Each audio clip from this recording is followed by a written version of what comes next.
more offensive, a lot more cleaner with his attacks and his match strategy here in this second match. He's wrestled really well on top and has really conserved his energy. When you're on top and you get a takedown early, yes, you're working hard on top, but you're not spending nearly as much energy as the guy on bottom is, and it just takes a lot out of you. Every time you stand up and get mat return, it's like, man, I got to do this again. Whereas Bird is just continuing to stay the hips. He's built up his lead, 7-0. He's got a mountain of riding time. He's going to try to get this major decision.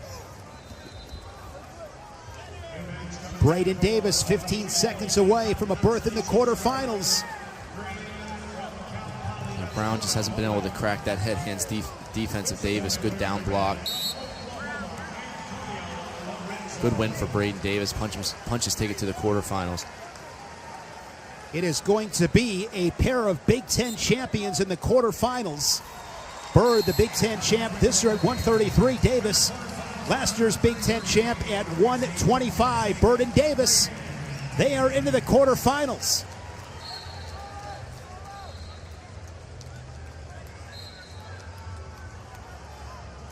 Romney with a takedown to take a 4-0 lead. Here we go again, 24 seconds off this restart. This is a big 24 seconds, especially for Knox. If you can get an escape and then get one in the third period, you're back into the match. Takedown could win it. Yep. And Romney flirting with some back points. He got one swipe, needs two for the near fall. But it appears he is going to finish this period on top, which is huge. Yeah, choice is going to go to Knox, so he's probably going to try to go down, get his escape, and then try to get a takedown to tie it up. And if you're Romney right here, Trent, you have riding time at 28 seconds, so you want to stay committed to this ride. Yes, exactly. You need 32 seconds to get the riding time over. He's really good on top. This is somewhere he feels comfortable. He's absolutely going to commit to try to get to this ride. Renny, the 21 seed, up 10-3 on mat number 5. He's got riding time at 139. And Serrano just responded with a takedown of his own. Closes the gap to 10-7, but Renny does have riding time. He's going to put him up in neutral right away. He knows he needs two takedowns to tie it up. Shot there from Tyler Knox. Waterfall position. Going to put Romney on a hip. You see Romney's got that right ankle. Yeah, he's got to get his ankle away there. As long as Romney keeps that foot, they're not going to call the 2. He does have that knee hooked, but Romney doing a good job of keeping that foot. He really needs to get that released. You see him working hard to kick it out.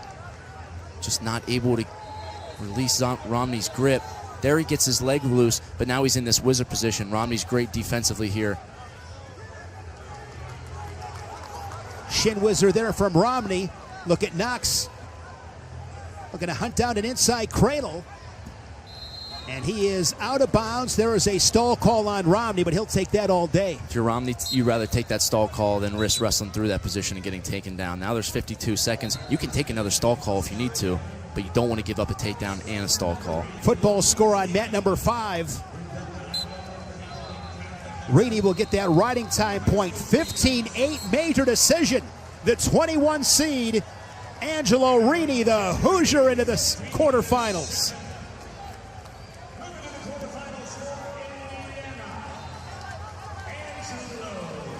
Romney, solid job there on mat 6 to circle back to the inside. And they hit Knox with a stall call. Yeah, Knox is on the edge there, and you'll take that stall call any day. You need a fresh start. You'd rather take the fresh start and get the stall call than waste another 15 seconds on the edge. So he backed out, but that's fine. Caution on Knox.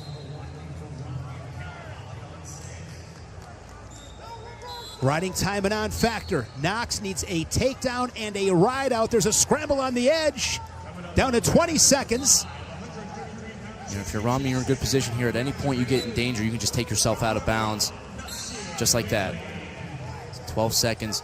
You know Knox is going to be coming after you. You can take a stall call, but don't back up so much where you get caught in this position where you're taking a stall and a takedown. See, early in on a shot, no, they do hit him with a caution. Knox tried to time the whistle, but he got hit with a caution. His second caution, but I love the thinking there from Tyler Knox. Inside of 10 seconds, Romney wisely works to the edge. Now he backs up. And that's fine if you're Romney. getting that takedown and that ride up allowed you to take some stall calls. He's going to reverse that earlier season loss against Knox and get a win, put himself in the quarterfinals. 4-2 for Seth Romney. It'll be Renny and Romney. Bird and Davis. Those are your 2 quarterfinal matches, top half of the bracket here at 133. Zan Fugate of Wisconsin and Nasir Bailey. That is mat number 5. No score, 50 seconds in. Bailey an All-American a year ago. Zan Fugate's had a really solid season for Chris Bono and Wisconsin. Mat number 3, McGonagle, a takedown and 3-0 lead. Yeah, Fugate's somebody that's improved a lot steadily over the year. You know, early in the season, taking a couple losses, but has continued to build up, put himself in a position at the national tournament to do really well. Nick Bouzakis, a 6-2 lead as the Buckeye goes on bottom on mat number 4. They're on the bottom. And set to toe the line on mat number 6 is Drake Ayala of Iowa, Julian Farber from Northern Iowa. Farber defeating All-American Anthony Noto earlier today, 9-8. Bouzakis on mat 4, he pinned Kai Arini.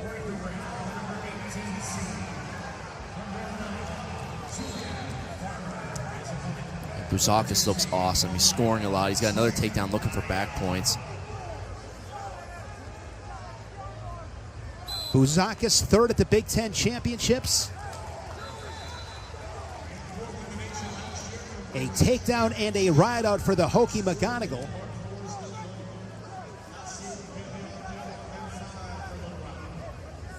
See Frost indicating he wants to go neutral. McGonagle's so good on top. He got a takedown. He built up 1 minute and 24 seconds of riding time. Frost wants to put himself back on his feet, try his hand in neutral again. When you're a beast on top, it just changes matches. Yeah, it definitely does. And you get that respect from guys where all of a sudden it's not just a free point going on bottom, right? If you're going to go on bottom, I'm going to punish you for that decision, and I'm going to continue to build my lead. You're firing me up, Trent. I love it. Just wait until we see a mat return. We just keep emphasizing the importance of doing those little things. Those little things, they're hard to do, don't get me wrong. I know it's extremely difficult, but those are the things that win big matches, that discipline, the mat awareness, getting gritty. Yeah, and those are things that you build up in your career, right? You don't just wake up this morning and say, hey, I'm going to do the little things right. You know, it comes down to how your lifestyle is, how you do, and you know the quote, how you do one thing is how you do everything. That all applies in a wrestling sense in some weird way, right? It's not just who you are as a wrestler, but when you take care of the little things, you tend to be able to push through those things in matches as well. You're a 4-time ACC champion. You're a 5-time All-American. You wrestled in 2 national finals against Aaron Brooks. What was the biggest threat to your excellence? I think the biggest threat was it's really mental, right, at that point. And, you know, and that's not really something that you can let the outside environment control. You have to be able to deal with a lot of things, anxiety, you know, the stress of being out there.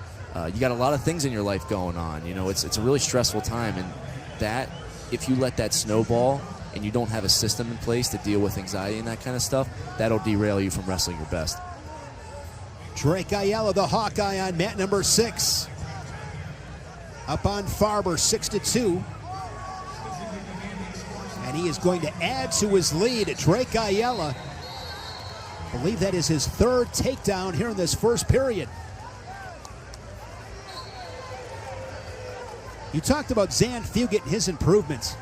He has gotten a lot better as this season has moved along.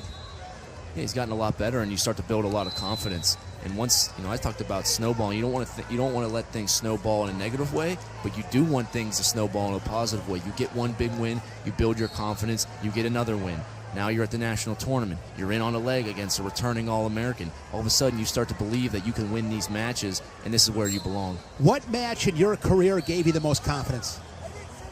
Hard to tell. I think coming through and winning my first ACC title against a guy that I had lost to 3 previous times, and finally getting that breakthrough moment where I knew that all the work I was doing was paying off, that was huge for me. And once I got that win, I didn't look back and try to continue to build on that momentum. And that would have been Hunter Bolin of Virginia Tech? Yeah, Hunter Bolin and I, we had some wars. He was such a competitor. really hard for me to figure out, but we had some great matches. You guys getting together for Thanksgiving these days? I don't know. We'll see. I'll host. I'll have you both over. He's got to always have an open invitation, to my house. I really respect a lot of the guys that I wrestle, him included, and they make you better. Yeah, you got to have those do. guys. Yeah, you need people to push you, and I think looking back on it, he was someone that helped me get a lot better, even if it was in ways that I didn't enjoy at the time.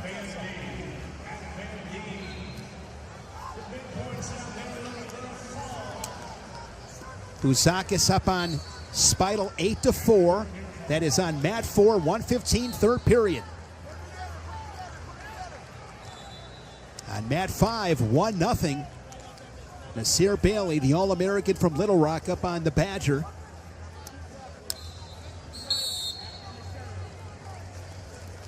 McGonagle with riding time at 1:07. Hokie leading the Cyclone Frost 4-0. Good start to this round for the Hokies. Ventresca got that win. McGonagle's looking really good. He's trying to punch his ticket to the quarterfinals as well. Got to think Frost is going to try to go maybe big here. This is that cement mixer position we were talking about earlier. He's down by 4 and riding time. You really got to go feet to back or try to get to a cradle. And not going to happen on McGonagle. He's so stingy, so hard to score on those positions.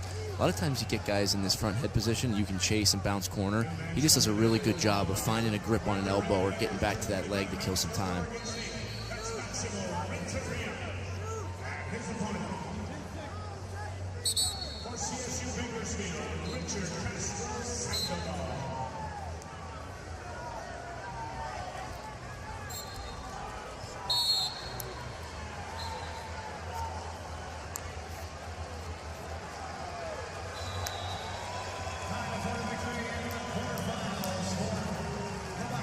The number 6 seed at 133 pounds, Connor McGonagle of Virginia Tech.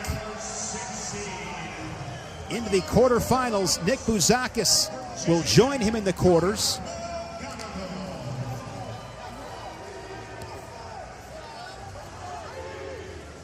(1-1) third period on mat number 5. Big match coming up on 3 with Frost and Alirez. We've seen one national champion go down already tonight. It didn't take long. Dean Peterson with a cradle, sticking Richie Figueroa of ASU.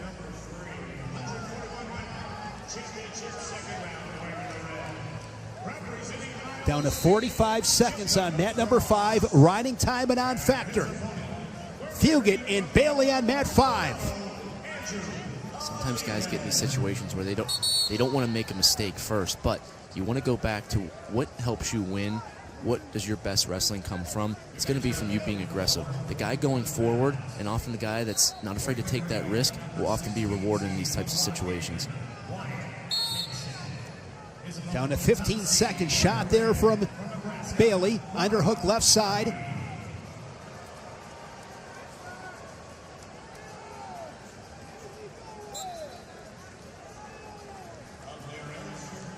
And we are headed to sudden victory on mat 5.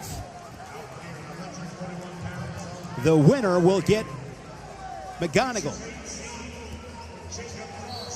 Now wrestling on mat number 4 at 141, the number 1 seed, Brock Hardy and Wyatt Henson of Lock Haven.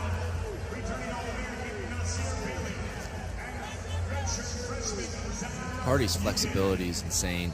He is such a knack for being able to continue getting wrestling positions to continue, whether that's being in a split or scrambling. He just seems like his knees move in different ways than a lot of people. Brock Hardy, 2-time All-American, the Big Ten champion. And look at Fugate here on the edge. Really close. He went up to the body, and that allowed Bailey to pull him up into this whizzer. He's got to bite on that leg twice now. And that's part of that confidence. Get back to the center. Get back to that right away. Don't let Bailey recover. It's almost like in a UFC fight when you got a guy hurt, right? You got to get right back at it, keep on the pressure. Yeah, you got to be careful, though, because you don't want to get – sometimes people go a little overboard, right? You feel like you're close to a takedown, and then all of a sudden you go really crazy and you open yourself in a position. Controlled aggression, right? You get a feel for that. Okay, I've got a bite on this leg. Now I got to go put it together, set up my hand, fight, hard snaps, fakes, get them out of position, and go capitalize. 1:10 remaining in this sudden victory on mat number 5. Hardy scores first on mat number 4. The two-time All-American Hardy was third a year ago, beat Real Woods of Iowa to stand third on the podium. No score with Frost and Alira's 50 seconds first period. Alira's the national champion at this weight class in Tulsa back in 2023, beating the aforementioned Real Woods. You talked about Hardy, Trent. I mean, this guy is another one of those guys. Highly combustible when you're wrestling with Brock Hardy. So great with the cradles. He's funky. And Zed Fugate of Wisconsin knocks off the All-American Bailey, a Badger in the quarters. That was an amazing takedown. He came up to the hip, and instead of staying up there, he pulled him back down to his right side, put Bailey on his butt for the easy finish. Huge takedown for Wisconsin. What a great win for Fugate. Big win for the Badger. There's Chris Bono in the corner. Final seconds ticking away in the first period on mat number 3. Frost and Alira's 0-0. Drake Ayala of Iowa on mat number 6 with the riding time point 13-4. It's a major for the Hawkeye. Quarterfinals for Ayala. Familiar territory, the national runner-up at 125 last year out of Fort Dodge, Iowa. Wyatt Henson, a two-time MAC champion, trailing Hardy 6-1 as Hardy takes riding time to 1:18 to close the period.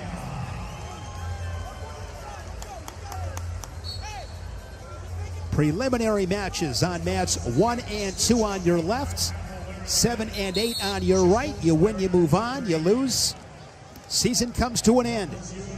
Happel and Chappell on mat 5.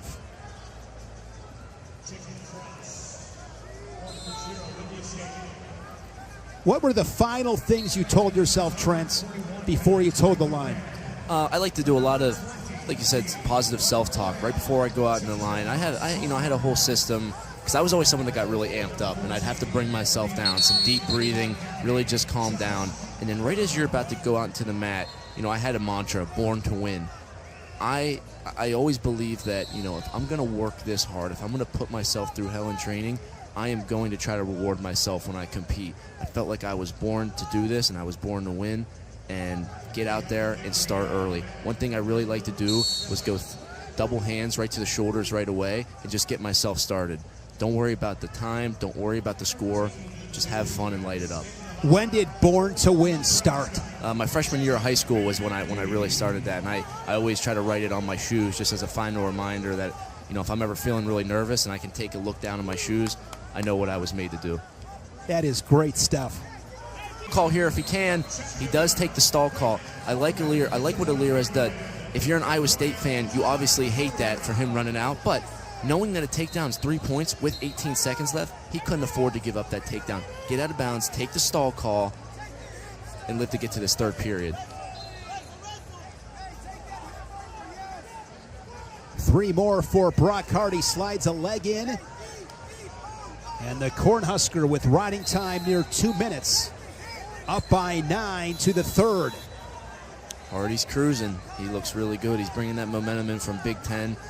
He just has such a great outlook, I think, on not just the sport but life in general. And typically when you have that mindset that you're grateful to do this and that you're excited to do it, you're going to compete a lot better.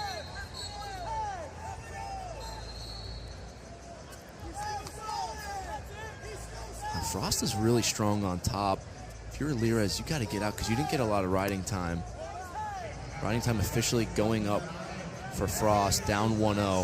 If he can get a minute here, it totally changes this match. He's got a cross wrist roll here. Careful, Alira's on bottom. You don't want to stay down here too long and let Frost get to where he's good. And the fact that Alirez did not ride him for long, and there's an escape by Alirez, but that maybe makes Frost more committed to the ride, being closer to 1 minute. If you ride a guy, if a guy rides you for maybe 25, 30 seconds, now it's like, you know what? I'm not going to put that kind of energy and effort, and we're going to go to our feet. Yeah. It's the little things within the big match, right? It's the little wins that you can get. I did like what Alirez did when he reached back, forced that kind of upper body position. Frost was able to take, was let him go. You see that drag go behind. Now he's in on the leg. Good adjustment, drive through. Doesn't beat the dive rule, though. Alirez creates this scramble, passes the ankle. We've seen this position a lot. Frost comes out with the takedown. Frost takes the lead 4-1. And now he's back into his main position on top with Alirez flattened out. We saw a national champion lose in the second round at 125. Now we may see it again with Alirez here. And he's got the riding time at 40 seconds. Jacob Frost, the number 9 seed, the Cyclone, looking to knock off a national champion. And one thing that Frost did a great job on that takedown, instead of reaching for the hip on the drag, he came down to the single leg, got it off the mat. That's technique 101. And at the highest level, when you go for the hip, sometimes you lose that takedown. He was disciplined. He took the leg, shelved it, got the takedown, and he's on his way to upsetting Andrew Alirez. It is not a good night to be a national champion. Jacob Frost with the riding time. 6-1 final, and we got a fall on mat 6 for Coder Hunt of Navy. Coder Hunt had a kind of a close round in the first one against Jaden Scott. He comes out and makes a statement in round 2. Big pin over Josh Saunders in round 2. Going to the quarterfinals, Navy, Coder Hunt. Happel leading 3-1 on mat number 5.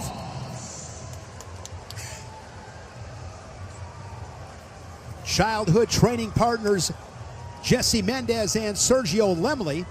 I just got done saying, Trent, not a good night to be a national champion. Well, here's another one in Jesse Mendes, the reigning national champion here at 141. Yeah, and Mendes is rock solid. That's not going to deter him, right? He knows that he's on a path. He wants to get back to the national finals and win. I guarantee you, a guy like Jesse Mendes isn't fazed by that. He's going to come out, look to set the tone. You said it, against a childhood training partner in Lemley, and I think that goes to show the level that these guys have been at their entire lives. The number 2 seed, Bo Bartlett, on mat number 6. And the number 18 seed here at 141. Tag from South Dakota State. Tag with a 13-3 major over Joseph Oliveri of Rutgers. Bartlett, a close match, 4-2 over the 31 seed, Jordan Titus from West Virginia.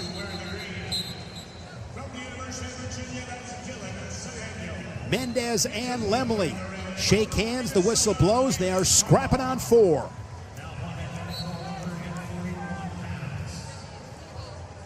You know, this means a little bit extra for these Michigan-Ohio State fans. I know that rivalry is very heated. They always have these matches circled. Michigan, after the first session, was 3rd behind Penn State and the Cowboys of Oklahoma State.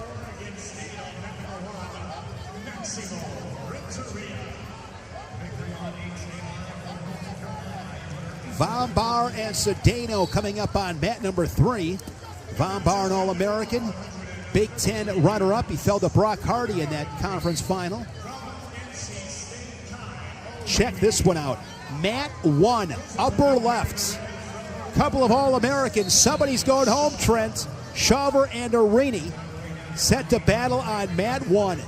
Yeah, this is a testament to how tough this tournament is. Anytime you have guys, you know, Kai Renny's a 2-time All-American. Shaver, a Big Ten champ and All-American last year, meeting in consolation round 1.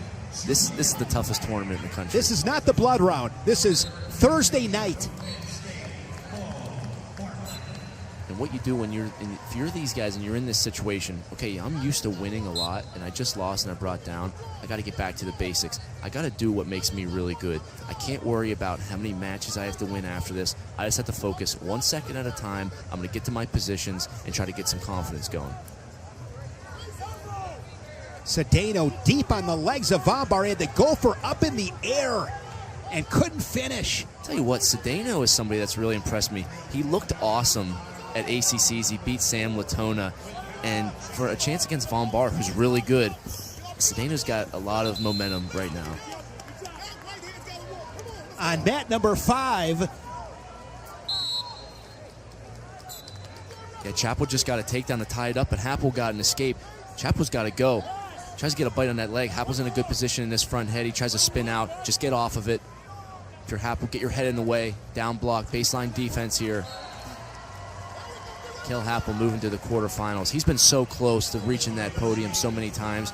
This is his chance. Quarterfinals tomorrow morning. Might get that opportunity to do so. He'll see Josh Cotterhunt of Navy in that quarterfinal. Sergio Mendes, a takedown on mat 4. The Buckeye with the 3-0 lead.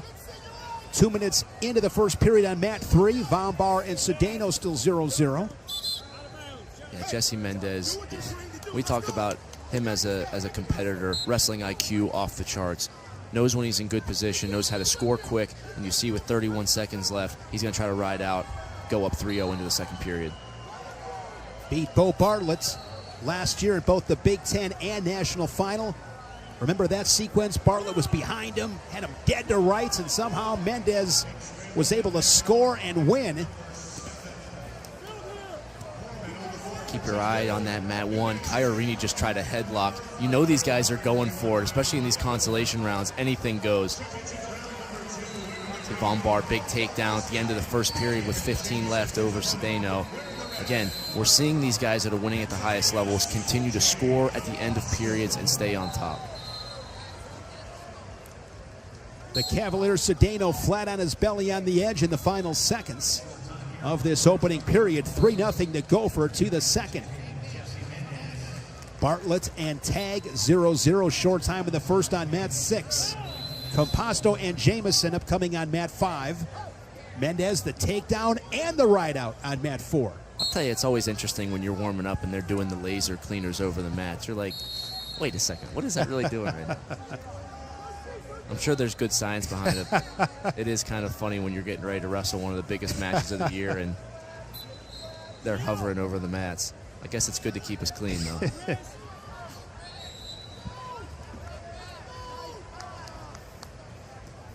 Von Barr goes on bottom, second period.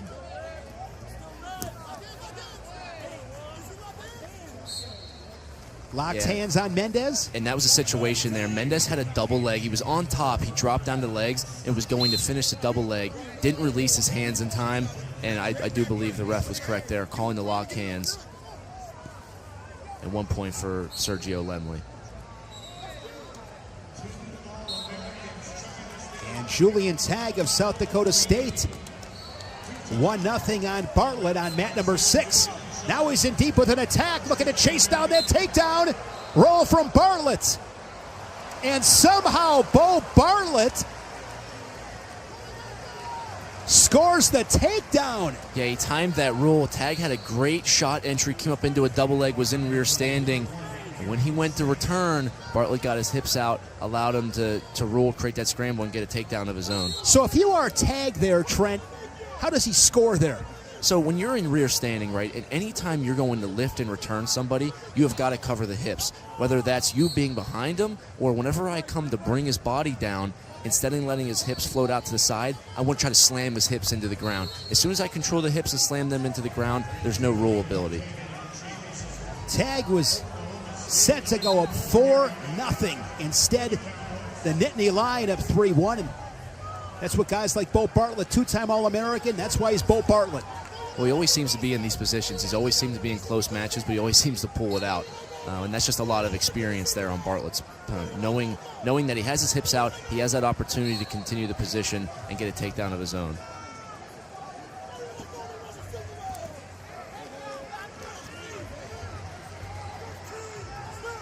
Taking Jamison looking really good on mat 5. He got a takedown. He's looking for back points against Composto of Penn. Doesn't end up getting the back points, but he's been controlling the first period a lot. Mendes with riding time nearing 1.5 minutes. The Buckeye leading 6-2. Yeah, good response by Mendes. Got the lock hands call. Lemley got to escape. All of a sudden it's 3-2, and instead of hanging on the 3-2 lead, stays in Jesse Mendes fashion, going to dominate and get another takedown, build his lead to 6-2.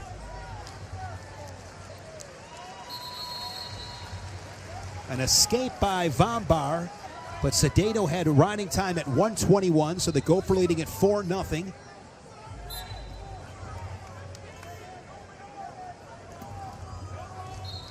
They go to the third on mat 3.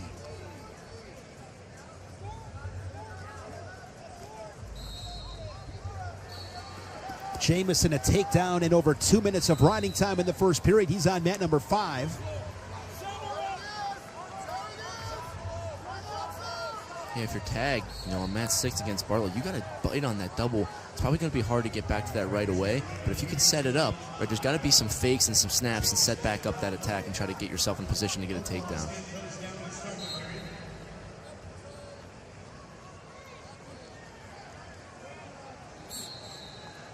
Mendes 7-2 lead on mat 4.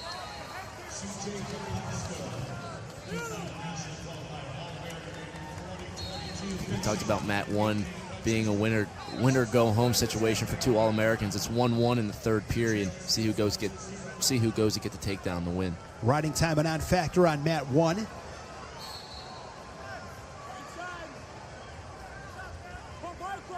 Four 4-0 leads for both Vombar and Jamison on mats 3 and 5 across the top. Stall call on the Nittany Lion Bartlett. He can take another stall call if he wants. Up 3-1, you can take a stall call. You'd rather take that than the takedown, than give up the takedown. See what Bartlett's doing. Every time Tag tries to get him to the edge, he's circling his butt back in. Anytime you're winning and you can get the guy's butt to the edge, it's really hard for them to generate offense. Just what he's doing right now. Where he's at in his position, Tag isn't thinking about scoring. He's got to think about bringing himself back into the center to set something up. And over time, 5 seconds here or there every time and having to reset is really hard. Question for you, Trent.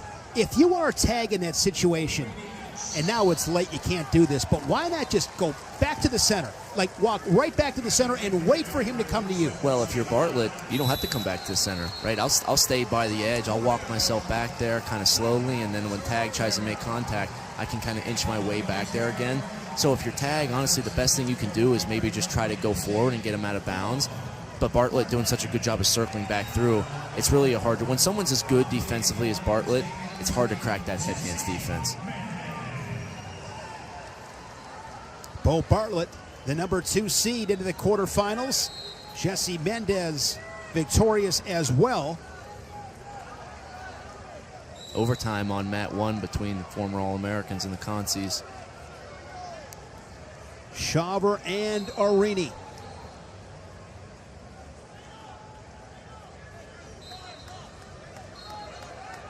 I really like Vombar. I like the way that he wrestles. He's fun. Nicknamed the Hurricane. I mean, he is a Hurricane, Colorado native. He is must-see.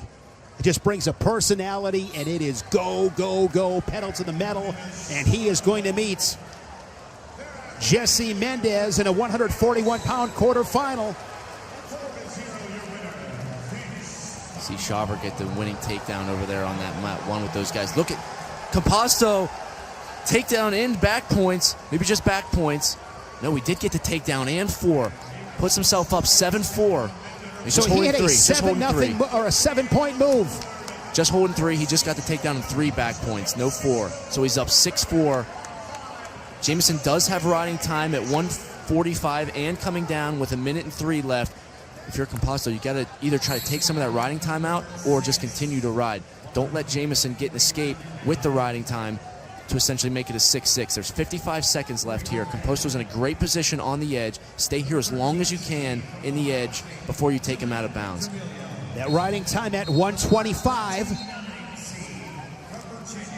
Mat number 4, the reigning national champion at 1:49. Caleb Henson from Virginia Tech, wrestling Jaden Abbas of Stanford, who was an All-American back in 2021. When he brings his A game, Abbas is no joke. Abbas is really skilled. He's got great low singles. Henson has beaten him twice this season, beat him at the Cliff Keen and beat him in the dual meet. We'll see what adjustments Abbas makes in this match. Restart on mat number 5, 32 seconds. That riding time is at 1:12.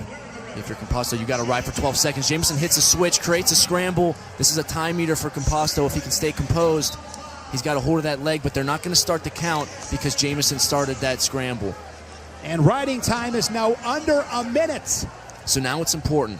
You know, instead of thinking about riding really hard, you'd rather give up an escape here than a reversal. Okay, understand the situation. Take a stall call if you need to. Don't let him get this reversal. If you're Composto, be smart here. 5 seconds left. He's holding in good position. That left ankle. Another upset. A Quaker into the quarterfinals. How about that? Down 4-0 in the third period with a takedown and 3 back points. Set yourself up and ride out the period. A former All-American in Composto looking to get back on the podium this year. Composto, the 10th seed. He was an All-American in 2022, placing 8th. He is your Ivy League champion. And tomorrow in the quarters, he'll get the number 2 seed, Bo Bartlett of Penn State.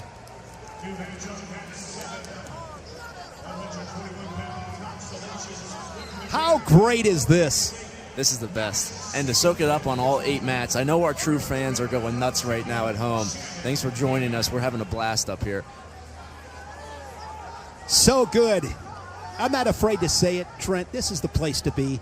The Matcast hanging with you and I on ESPN Plus. All 8 mats. Tell you what, I'm having a blast. The only thing I'm worried about is losing my voice over these upsets. So we'll see if I can keep the energy going. Got some throat lozenges, some water. We have it all. Big upset by the number 29 seed Geoffrey of Virginia. Knocked off the number 4 seed Panero Johnson of Iowa State. Geoffrey leading Dylan Demilio, an All-American 2 years ago for Ohio State. That is on mat number 6. Styles and Parco on mat 5. Wazalewski and Williams, mat 3. Henson leading Abbas 3-1. Short time, 20 seconds first period. That's down on 4. Yeah, mat 3, Williams, I've been really impressed with this season. Spent some time at Oklahoma State, found his groove at Little Rock, and they've done a great job of prepping him to get ready for this tournament. If you watched him at Pac-12s, his offense was really good. He scored a lot of points on Ethan Styles, who's been red hot this year. And against Wazalewski, getting a takedown early, especially at the end of this first period, making sure you finish the periods. And on an ankle pick, comes up to a single. Don't let Wazalewski create a scramble. He doubles off. Big takedown by Williams to go up 6-1. Now can he ride out? Huge ride out. 6-1's a huge lead.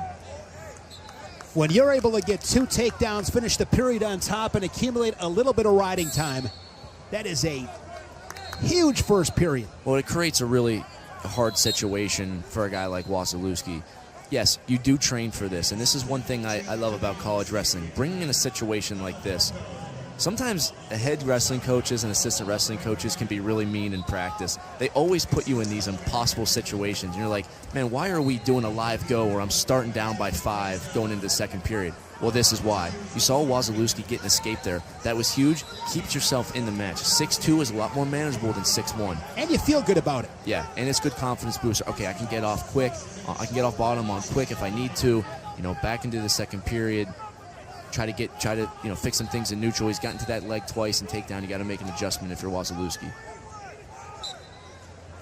Geoffrey in on a leg on mat number 6. Down to 20 seconds, second period.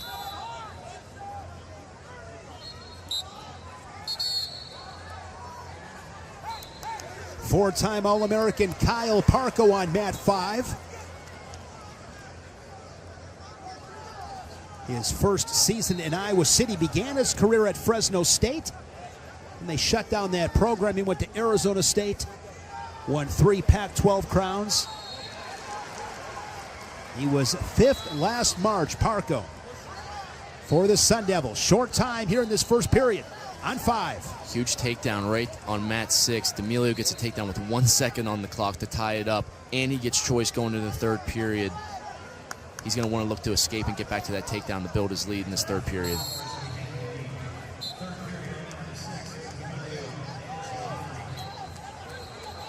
Abbas trailing Henson 4-1 on mat number 4. 50 ticks showing in the second period. And see what happened on mat 5. You hate to see this. Parco holding his knee, injury time. A guy like Parco that's just had such a great season, such a great opportunity in this tournament. You hope that's not too serious. Working on his right knee. The body language is not good. See, Abison on a single late in the second period. He's been hanging in this match. He gave up the first takedown. You really got to finish this if you're Abis. If you're Henson, doing a good job pushing away, getting weight on the other foot. See, he steps on that foot, kind of crafty by Abis, but you still got to finish, elevate that. Henson, great whizzer, gets his foot back down to the mat. Great defense by Caleb Henson. That's that championship edge that he carries. Those are those things, Trent. They don't show up in the box score. Those situations, that might have just won Henson the match. Oh, and you said it, you know, when you look back on this tournament someday, you know, if Caleb Henson finishes this way, the way he finishes this tournament the way that he wants, people aren't going to remember a thing like that. But you go right back to that exactly. Fighting off that single leg from Abis. Short time in the second period. Keeping it 4-1. That's why the guy's a national champ. Good to see Kyle Parco back up and walking around on mat number 5. I mean, the physicality of this tournament. It's unmatched. To be able to be healthy going into this tournament is a huge feat. To stay healthy throughout the tournament is even bigger. Really close to a takedown. Wazalewski with short time. Williams does a great job coming up to his feet, and he doesn't give it up. That's huge defense by Williams. We saw it with Henson late in the second, and we're looking at it with Williams late second period. They're on mat 3. Henson just eclipsed over a minute of riding time in the third period. He's going to continue to try to build that. Abis has got to get an escape, and as he gets out, got to get a takedown now that Henson has riding time. Dylan Demilio with the lead. The Buckeye up 8-5 on net number 6 inside of 20 seconds. And I love what Demilio did. He was up 5-4, and instead of putting on the brakes, he went and got to another leg attack. Joffrey tried to scramble, and he put the match away with a winning takedown. The number 13 seed at 149, Dylan Demilio. He's into the quarterfinals. Demilio, think about Ohio State Buckeyes. They've had a lot of star power, but he's been one of their most consistent performers. Somebody that you love to have on your team. I know the Ohio State coaching staff speaks the world of him. He's been a great leader, a great captain. You love to see him get rewarded here at the national tournament. Punch his ticket to the quarterfinals. He'll wait to see who he gets in Styles. Dylan Demilio, I could not have said it any better. A great leader. I mean, this guy sets the tone, the culture of that program. You mentioned it before, too. The way you do, what is it? The way you do one thing is the way you do everything? Yes. That's Dylan Demilio. Yep. Life is in order across the board. Easy guy to root for. He certainly is. And guy that just does everything right and competes as hard as he can. You love to see guys like that go out on top.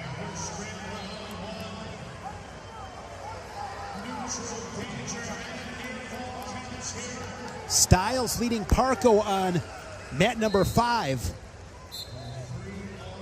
1-0. The Beaver up on the Hawkeye. And now there's going to be 3 more for Styles. You know Parco's really wrestling through a lot right now. And if you're Styles, you've got to take advantage of that. And that's as cutthroat as this sport is. When you're out there and you feel a little bit of edge, you've got to try to take advantage of it.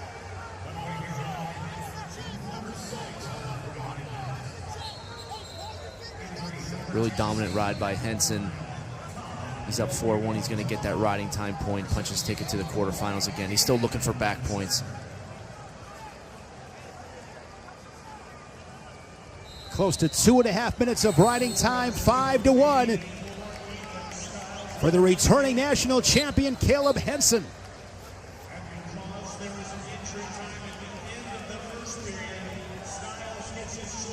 Wazalewski's still fighting. He's gotten some bites on that leg, but Williams' body position and control is really impressive.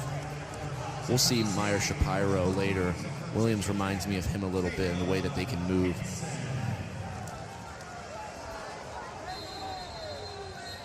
Cannon Webster, the 7th seed for Illinois, and Colin Rilbuto of Northern Iowa. Webster, the Big Ten runner-up. First period takedown, a 3-0 advantage.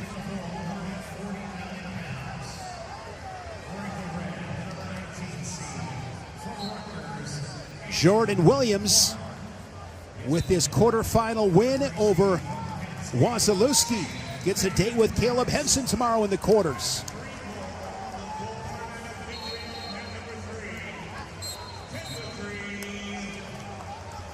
Styles has Parco up against the ropes.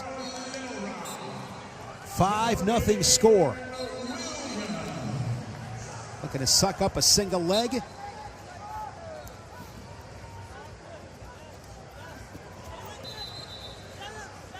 Shane Van Ness, the number 3 seed at 149. Scrapping on mat number 4 with Andrew Clark of Rutgers. Clark, the number 19 seed, upset Chance Lamer of Cal Poly 8-3 earlier today. Lamer, the 14th seed. And Styles, another takedown.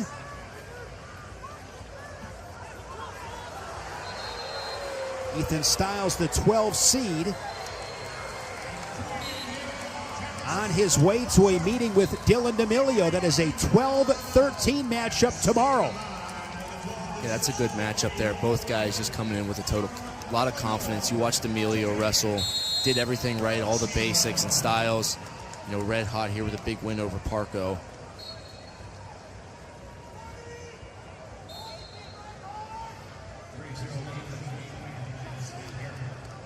Styles will be short of getting that 1 minute of riding time. We'll get that major decision, though. Gets the major decision, 8-0. Styles over the 4-time All-American Kyle Parco. Yeah, this is really tough with Kyle Parco, obviously injuring your knee. Great career, clearly injured in this match. And he's going to fight back. You get dropping into consies, you're a little, you're banged up, but a guy like that is going to try his best to fight back. Legends are made on the backside. Yeah, they really are. No doubt. I mean, you find out what you're made of on the backside. Yeah, you do. And I think you look at people that are true fans of the sport, and they respect the people that come back and wrestle. Yep. Regardless if you win or lose, taking the mat, it means something. When a lot of people would bow out when their dreams are crushed, if you can respond and go try to get that next best thing, the effort of doing that, not necessarily the accomplishment of doing, but the effort in stepping out in the mat, knowing that my dreams are crushed, I don't want to be here, but I'm still going to fight and wrestle through a really uncomfortable position. You see that all the time with guys, and I respect it a ton. And you do it at that time for your coaches, your program, your teammates, and your last name. Yeah, absolutely. You're wrestling for a lot more than just yourself. And sometimes when you get those thoughts that creep into your head, you've got to remind yourself all the support that have been given to you, all the effort that people put into you to see you do what you love. For you to not use that would be a waste. Cannon Webster, a 3-1 lead on mat number 6. The Nittany Lion, Shane Van Ness, 3-1 now, mat number 4. New matches on mats 3 and 5. Alvarez and McNeil on mat 3.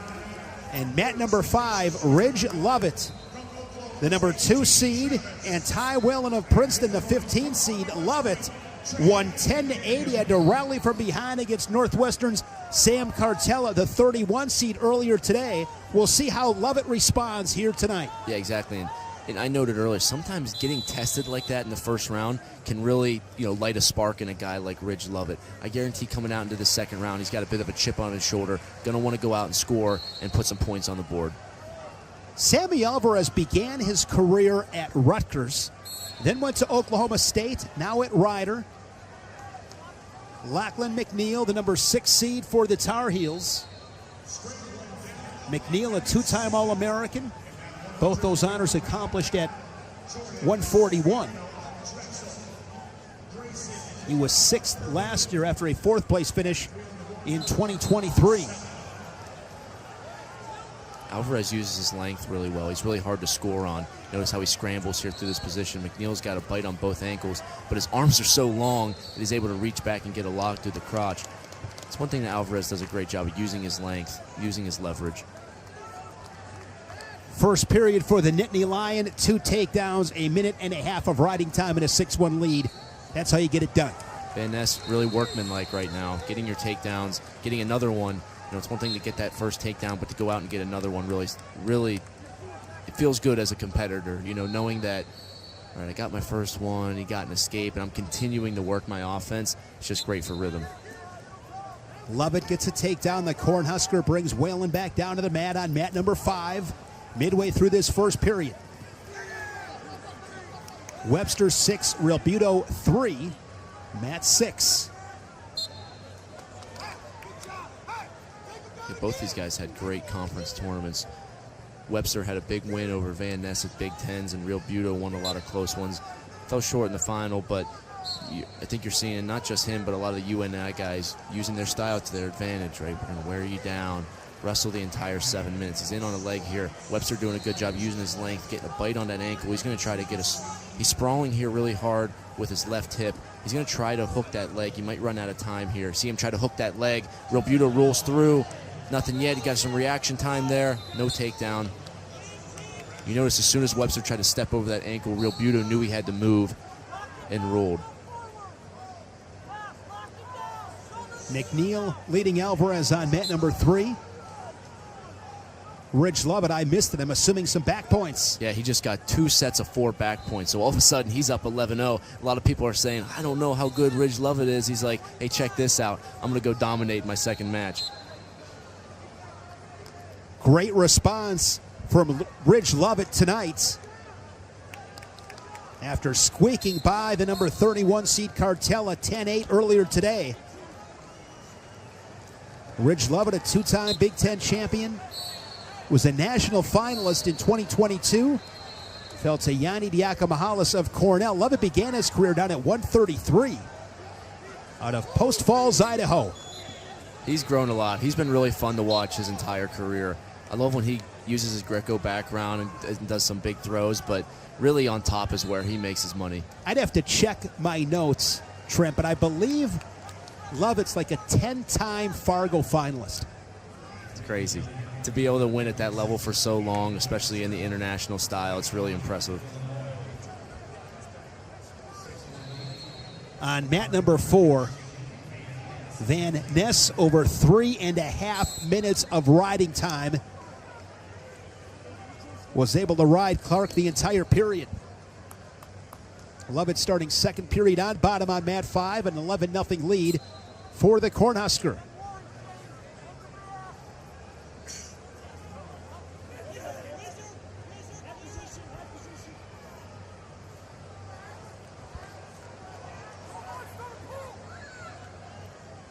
Looked like Lovett might have been in some trouble for a split second right there. Yeah, Whalen almost got some back points, but Lovett did a good job at basing out. And with an 11-point lead, you know, you got a lot of freedom to do what you want. Obviously, he wants to get off, but it's really not in any rush right now.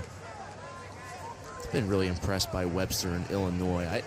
They have one of the best RTC setups in the country with Coach Brian Medlin, and you see their hand fighting extremely well. They have a big focus on Greco, and really in these moments when you're up late and guys are trying to put a lot of offense, to be able to shut them down with your hand fight and your baseline defense, I think they're getting a lot of value out of investing in their RTC, especially on the Greco side. You know Brian? Not a ton personally, but I have a ton of respect for him. He does a great job. Brian Medlin is a wrestling savant. Yeah. I mean, his involvements with Team Illinois for so many years before going to Champaign. Cannon Webster gets the job done. I think Brian Medlin's been, don't quote me on this, but I think he's been Cannon Webster's coach forever. Really? Didn't know that. I think so. Well, don't quote me on that. I thought somebody told me that. You see it when they wrestle in the little details, and that's, you know, Coach Poeta as well. What a great job they've done. It really getting a lot of spark for the Illinois program. You've seen bits and pieces of it this year where they're really starting to put it together. I want to say they were 5th place at the Big Tens. Had a really, really good Big Ten championship tournament. Led by Lucas Bird, the number 1 seed at 133. Just a really, really balanced team. Lovett now 12-0 short time in the second period. 157 pounds, we got a number 1 seed at 157 in Tyler Kack. And not enough real estate. Wrestling Cody Chittum of Iowa State. Kack last year as a true freshman, then down at 149. Lost in the first round, won 7 straight to place 3rd. It takes a lot of mental toughness to be able to do that. We've talked about guys coming back in the consolations. It's a lot of mental toughness, but it's also a lot of maturity to be able to put a loss behind you like that and get back onto the road of the consolations and string some wins together. Had a huge win this season against Ja'Cory Teamer of Iowa, and the Nittany Lions win over the Hawkeyes. Just gritty and tough. And if I remember right, Trent, last year, Kasek at 141, Van Ness gets hurt at 149, so then Kasek goes up to 149, takes third. Here he is at 57, having a phenomenal year. His only loss, he had the injury default against Ethan Miller of Maryland. Yeah, he stepped into the lineup really well last year, and even this year there were some lineup battles, and you could tell when there was some of those lineup battles, every time he was competing like his spot was on the line, and he wanted to make it a point that 157 was not just his spot on the team, but #1 seed in the country. Yeah, great guy. He's got a little brother who I think is in 7th grade. He's a little hammer, too. Product of Bethlehem Catholic, one of the powerhouses in Pennsylvania. I have an old teammate that coaches there now. He's doing a great job, Jared Papsey, and the Bethlehem Catholic is always a really good program. Pennsylvania high school wrestling atop the mountain. It's unmatched. It is. I really enjoyed watching the state tournament the other week, and just incredible how good these kids are at this age. You know, I look back into when I was in the PA state tournament and I'm watching these guys wrestle, and I'm like, I don't know if I would have been able to beat these guys. You know, the level of wrestling that they're at, the skill level that they have is continuing to impress me.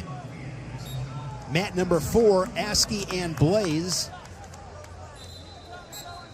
Wiping the mat on mat number 3, McNeil with the lead. 50 seconds remaining in the third when they resume. Rich Lovett now with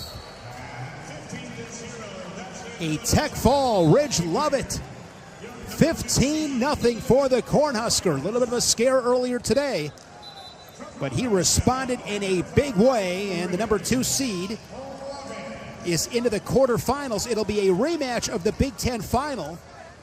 Lovett and Webster tomorrow. And that Big Ten final was, I believe, 1-0. It was a one-point match, low scoring. I think it was 1-0.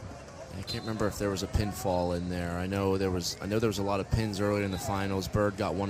Bird got one, and then Hardy put a cradle on Valbar. Hardy was the one that got the pin, yes. So Webster and Lovett obviously going to be a really tight match. And with the quarterfinals with All-American status on the line, talk about that elevating your game. I think it was an escape by Lovett, and then Webster went neutral because respecting the Cornhuskers' top game, and it was 1-0.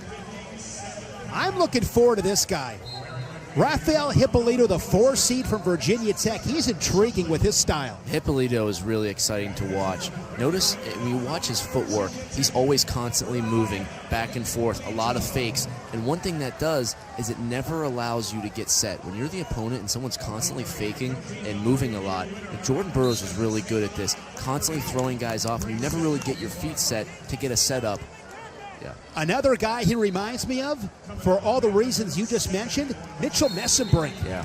You just can't get a real beat on him. Yeah, when you're a moving target, it just makes it really frustrating to get to your setups and your offense. And Hippolito will also use that. As he fakes and guys reach, he'll pop off a blast double. Trevor Chumbley's had a really solid career for Matt Storniolo and Northwestern. Chumbley, the 20 seed. He beat the 13 seed Jared Hill of Wyoming 2-0.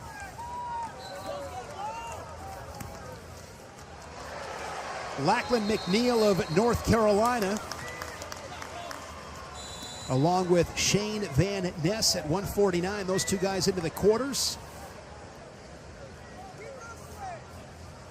That'll be a 3 versus 6 matchup tomorrow.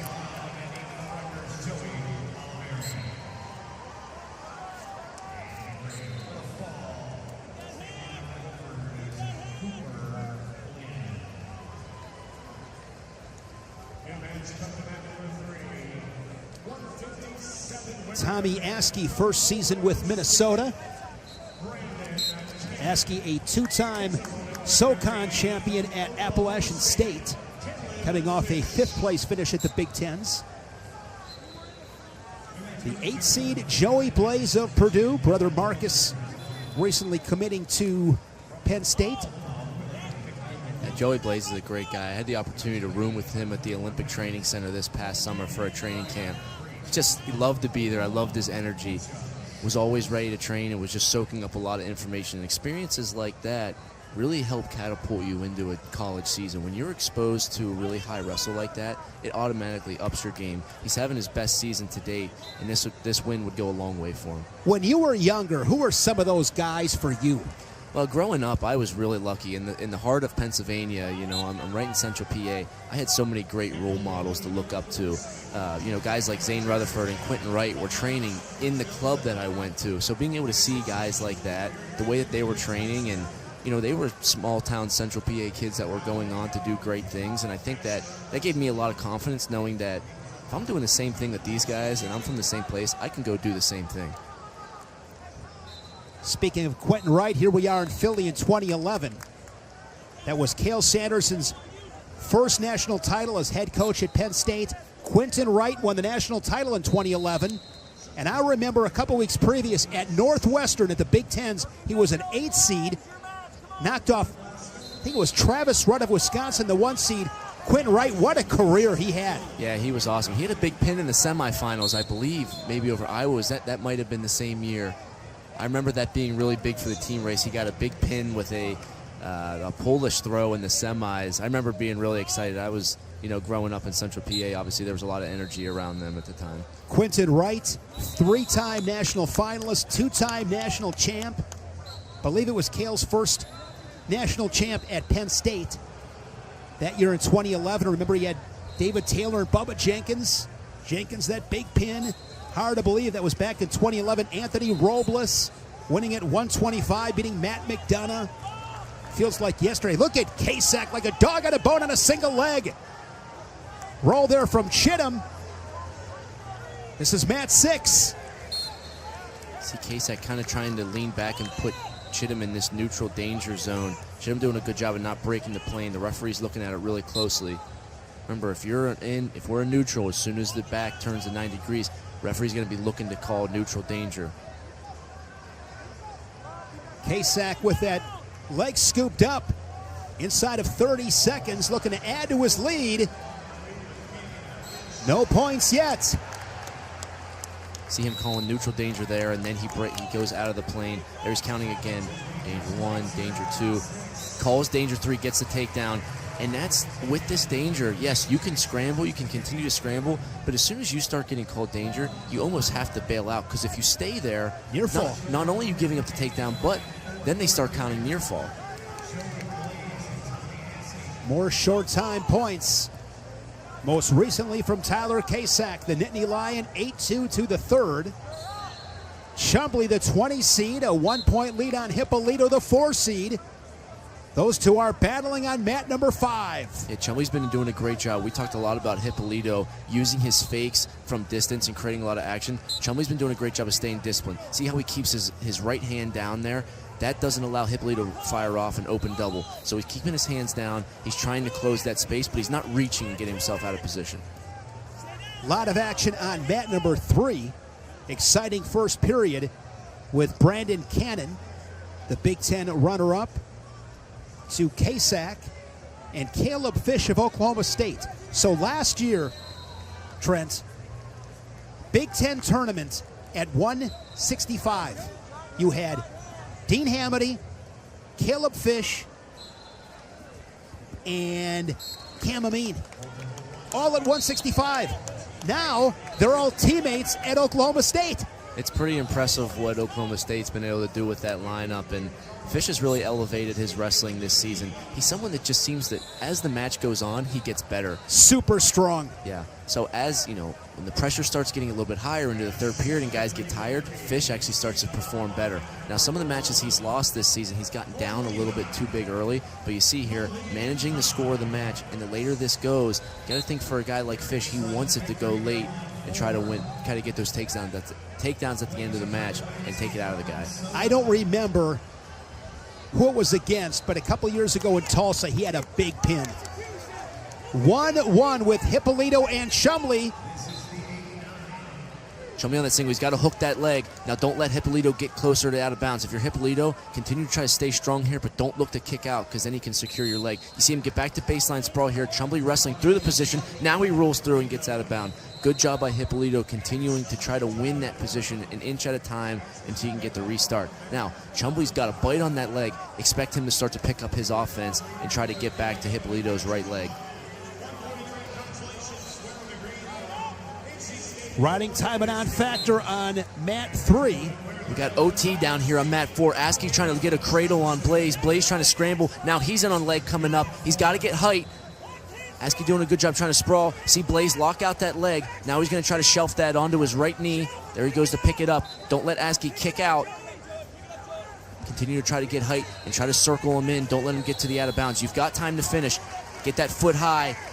Bring it back to the center. Be ready for him to try to grab ankles. Now he's in a good position. He's got to bring it back to the center. You see the Purdue coaches yelling at him to bring it back to the center. Askey trying to get out. There he gets a bite on that ankle. He kicks out. No takedown. Great job by Askey to get to the out of bounds. Wait for Blaze to reach for that leg and kick out and get a restart. Incredible defense from Askey to keep this 1-1. 20 seconds. Mat number 4, sudden victory. Blaze, a golden opportunity, unable to finish. Would you have liked to seen him bring that all the way back center? I wanted to see him control that ankle a little bit and bring it back to the center and then maybe try to finish. But when you're in these matches, OT, you've been wrestling for close to 9 minutes. It's so hard to do those things when you start to get fatigued. Look at this scramble on mat number 5, and Hippolito and Chumbley are going to sudden victory. So a pair of matches in overtime, mat 5 with Hippolito and Chumbley, and now Askey and Blaze. See Cannon on mat 3's got fish to his back. Got the reversal. Now he's looking for back points. Gets 2 swipes. Huge 2 swipes for Brandon Cannon. Brandon Cannon, an incredible story. He had a very aggressive, benign tumor that kept him out of the sport. Missed an entire season.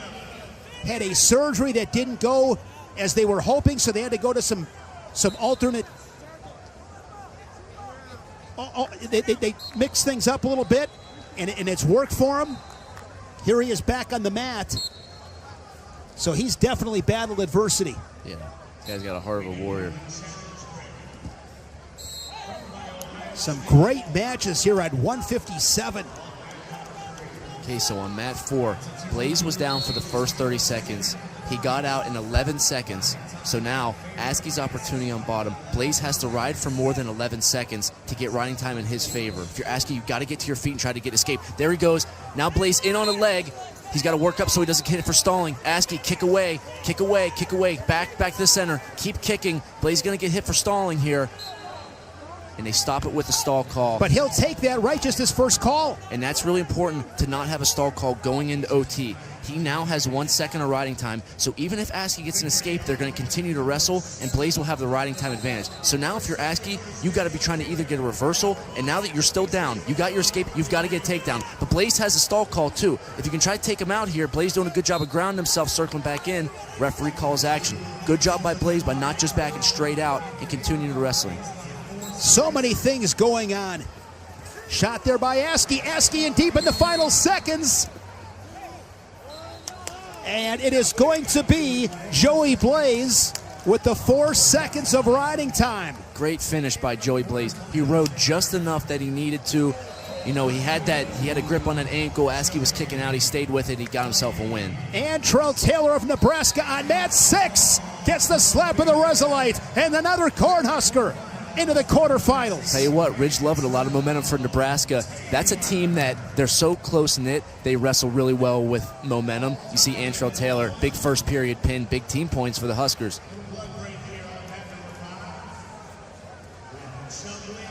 They are reviewing on mat number 3. Yeah, Brandon Cannon was at, I believe it was Wyoming Seminary. And then it was during COVID, came back home and was having some health issues. And like I said, an amazing story. Perseverance, His mom is from Budapest, Hungary. She was an All-American fencer at Ohio State. She's in the Ohio State Hall of Fame.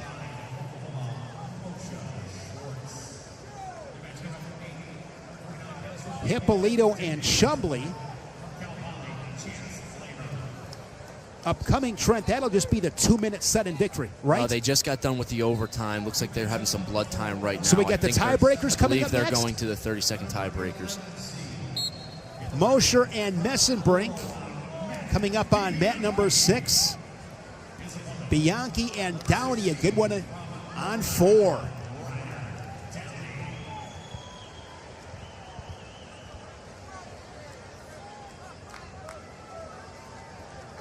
Looks like on mat 3 they're reviewing some of that back points. I think that position where Kanan got that reversal had him in a position to get some back points. Might have been a takedown to the back points. I think they're looking at swipes right now on mat 3. So Chumbley on mat number 5. He's going on bottom in the first of the 30-second tiebreakers. Quick stand-up off the whistle. Again, every single second counts here. Okay, you saw a great mat return. I know that excites you. Another huge one into the mat. Now keep your feet in. A good job by Chumbley getting a fresh start. Great execution there from the Hokie Hippolito. 11 seconds. And situation right here, 30 seconds. It might be 5-6 second goes. Whatever it takes. Yeah, you have to be disciplined if you're Hippolito. Try to win the whistle. Get weight on Chumbley's hands. Obviously, Chumbley's going to be trying to explode off the whistle. You already got 11 seconds. When you're on top in the first one, you always want to try to get that full 30-second ride. Hippolito sticking to the Wildcat Chumbley. Been able to ride him. Here's a roll from Chumbley. Challenge brick comes flying in from the northwestern corner. Chumbley's got short time. He's trying to get his hips over. Hippolito doing a good job wrestling through this. Nothing yet. Nothing yet. 1 second left. Hippolito stays on top. No points, but a challenge brick thrown in on Northwestern on that mat return by Hippolito. Maybe locked hands? I think either locked hands. If I could see it again, a lot of times in these situations, when there's a mat return, they're either looking for an illegal cutback or that locking hands on the return. So we'll continue to monitor mat 5. Messenbrink, a takedown on mat 6 to lead it 3-0. They continue to review mat 3.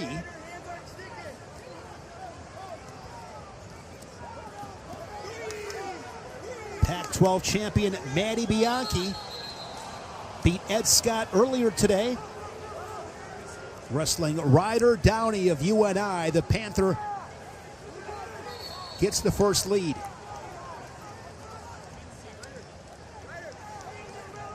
Messenbrink, now a 2-time Big Ten champion. He'll give the escape 3-1.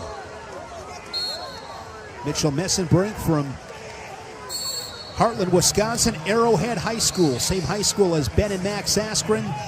Jake Soufflon, who's an assistant coach at Purdue. And Messenbrink, another takedown, 6-1. His dad, John Messenbrink, longtime coach at Heartland Arrowhead. One of the great wrestling minds I've ever met. Yeah, they've got a lot of progress there at the Askren Wrestling Academy. Just seeing Wisconsin really trying to level up these past couple of years, and a lot of it has to do with that club and the level that these guys are experiencing at an early age. Connor and Cole Mirasola redshirting at Penn State. They're from West Bend, Wisconsin. That's where they went to high school anyways. So mat 5, we got a restart. Chumbley did get a point for locking hands, and he almost got a reversal, but Hippolito did a good job of riding out. So Hippolito did get the 30 seconds, gave up the locked hands call, and now it's his turn to go down on bottom.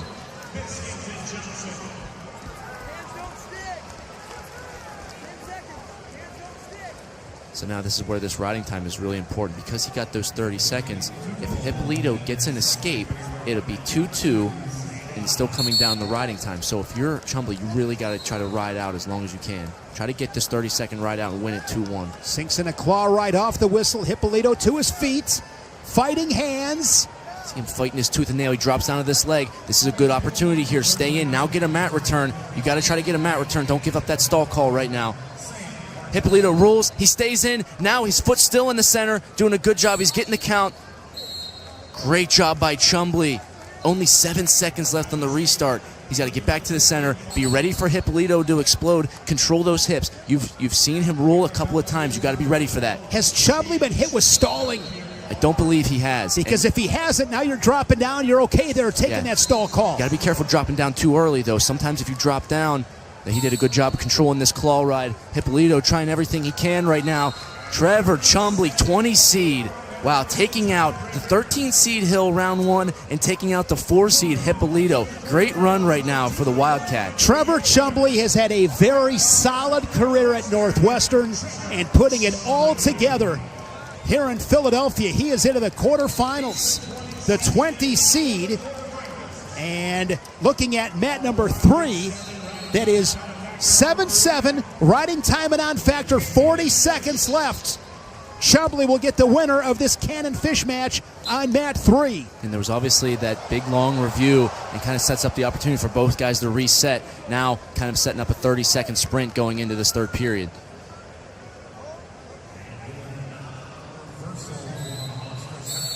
Messenbrink up by 10 on mat 6. Downey with the lead on mat 4. We also just saw a 4 seed lose in Hippolito. Panero Johnson, who lost in the first round, is in OT right now with Coy Biskins, the 20 seed in the first round of the Concies. Keep your eye on mat 1 in OT. That's probably going to rideouts. 10 seconds on mat 3. See Fish trying to go drag. Ken does a good job bringing his arm back. No takedown there. We're going to OT. Man, it seems like every match here at 157 is overtime.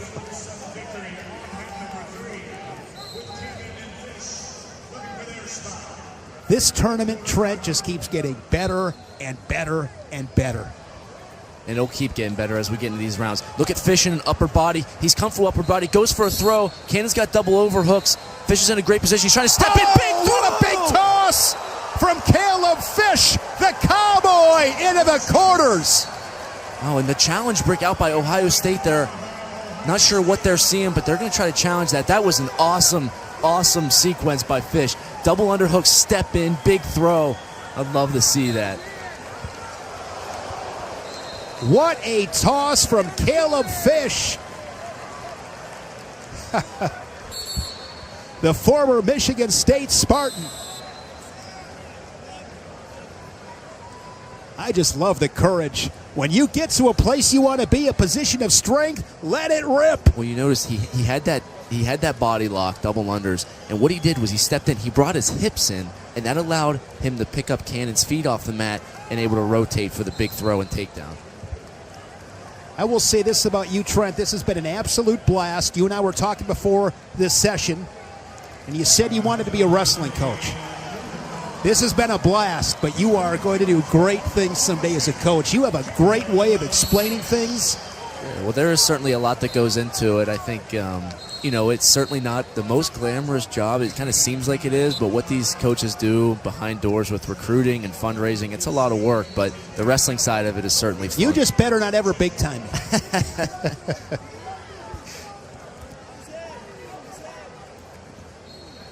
I mentioned mat 1 over there. They're in OTs. Panero Johnson did get the ride out for the first 30 seconds, and then Biskins chose neutral, so Johnson's in the driver's seat. Mat number 5 with Lovett over Shapiro 4-3 in the first period. Lovett, of course, a major decision earlier today against Ja'Cory Teamer. Johnny Lovett from Central Michigan. He's feeling it tonight. Yeah, Lovett not done yet. Got that big win over Teamer. Shapiro got that first takedown. Lovett got out right away and responded with another takedown, tied up 4-4. This is kind of a good contrast to styles for Shapiro. He's very dynamic. He can score in a lot of different ways, and Lovett is just so strong. He's so positionally good that sometimes it's hard to use a lot of that offense. So this is really going to test Shapiro. And for Lovett, continue to stay basic. Don't try to wrestle outside of your wheelhouse. Keep it simple and really try to get the match to go your way. Looking at 157, it was Blaze over Askey, correct? Blaze won in overtime over Askey, yes. So he'll wrestle Kack, Chumbley, and Fish.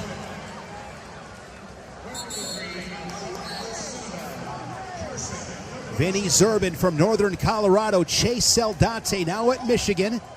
We saw one former Spartan, Caleb Fish. Here's another one. I know those guys are close. So one of those situations right there, like a lot of times you get momentum from teammates? I mean, these guys, former teammates, good friends. That's got to help. Yeah, absolutely. And seeing your friends win is a great thing. It also can be hard, right? Because you're watching that, your heart rate's elevated, you're fired up, and you're like, wait a second, I'm wrestling next. So I'm sure, the Michigan coaching staff is world class. I'm sure they have him under wraps. But Saldate had a big upset in the first round.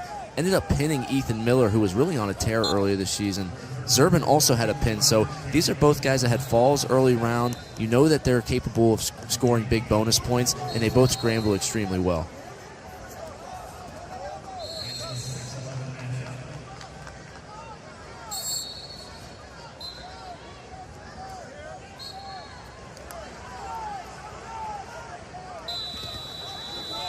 Zerban, the Big 12 champion for Troy Nickerson and the Bears. Could be setting up a good finish on mat 4. Downey up 4-2, no riding time. So Bianchi's really got a minute to try to go get this winning takedown. See Downey doing a good job of trying to get his hands locked and kill some of this clock. Or maybe trying to pull in the single to end the match.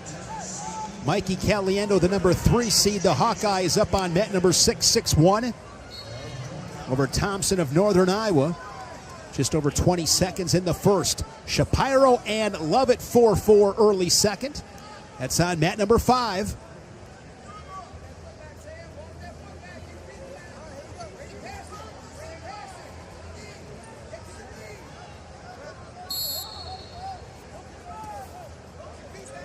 Riding time a non-factor with Downey and Bianchi on 4. The Panther up by a pair. Bianchi, great outside shot to the single. Now we're in the scramble position. See him trying to reach for that hip. Don't let Downey pass that ankle. Just as he does there, it's going to continue to scramble. He's got to try to free up his ankle and kick that loose. Downey can try to kill some clock here. 30 seconds left. And if you're Downey, don't just freeze here. Continue to try to progress. Even if you're not trying to score a takedown, don't just freeze. Keep trying to scramble. You see Bianchi trying to square up. He's got to kick that foot loose. Downey's still got a really good grip on it. Just continue to trade positions. 15 seconds left. Bianchi trying to put pressure on. Almost has him in the neutral danger count. Downey gets back to his stomach. He's trying to sprawl and crossface. He's really close to this takedown. He's got to hook that leg. 2 seconds left. No takedown yet. Time's out. No takedown. Little Rock's going to throw the challenge brick. I think Downey still had his hands locked on that leg. Could be hard to overturn. No takedown awarded as it stands. Ryder Downey, your winner. But again, a challenge from Little Rock. Shapiro, meanwhile, doubling up Lovett 8-4 inside of a half a minute remaining on mat number 5 in that second period. Zerban and Saldate scoreless after 3 minutes. And Saldate will go on bottom. That's on mat 3. And Saul Caliendo on mat 6. Caliendo looks awesome. He does. He's someone that I feel like has progressed a lot. And, since he's gotten to Iowa, not just his wrestling, but just overall his offense, you feel like he's scoring a lot more points against tougher competition. And, I watched him in the Iowa duel wrestling Cam and Mean. He was just starting to feel really confident in his offense. And you're seeing that into Big Tens. Obviously lost to Messenbrink at the Big Ten tournament, but getting the 4 seed, trying to set himself up, or the 3 seed, opposite side of Messenbrink, trying to punch his ticket into the quarterfinals. Obviously wrestling really well against Thompson right now. And he closed the gap in that Big Ten final against Messenbrink. I believe it was just a 4-1 score. Messenbrink had teched him earlier this season. He's got to wrestled the bunch. He's got to be one of the strongest 165-pounders in the country. Just the way that he's able to get to legs and lift and explode. You can tell that he usually has a strength advantage over his opponents. Caliendo from Illinois went to North Dakota State to begin his career, was an All-American for the Bison.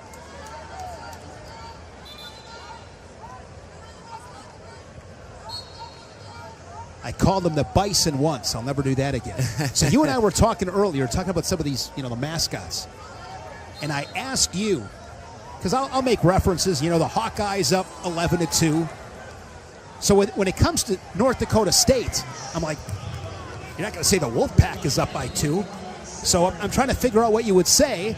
And I think we've come to the decision that it's the Wolf. The Wolf. You're part of the pack. You're part of the Wolf Pack, then you're a Wolf. You're a Wolf. The Wolf's always on the hunt. I like it. Saldate with an escape, 1-0. Zerban on mat number 3. Got riding time to 23 seconds. They continue to review mat 4. There was no takedown awarded on 4. And no takedown awarded. Downey really just had his fingertips clasped for a little bit on that leg. Couldn't really see the angle of it. Bianchi was so close to getting that takedown. On mat 5, I really like the way that Shapiro settled into this match. It's a little bit of adversity early. He got that first takedown. Lovett responded. He got the takedown the second period, and then is really dominating on top in this third period. Shapiro, 2 minutes and 25 seconds of riding time. And they give the 3 to Bianchi. Wow. Manny Bianchi, the 11th seed, takes out the 6th seed Ryder Downey. And the Two Rivers, Wisconsin native, the Pac-12 champion, is into the quarterfinals. Man, I'd love to watch a replay of that because that is Little Rock to a T. Never giving up. Bianchi went for a single. There was probably 30 seconds or so, and Downey just continued to scramble. He finally got an opportunity where he could chase a go-behind and just continued to win an inch, win an inch, win an inch. Got his leg hooked on the leg. Hard sprawl, hard cross face. Big win for Bianchi going to the quarterfinals. Bianchi will meet Antrell Taylor of Nebraska tomorrow in a 157-pound quarter.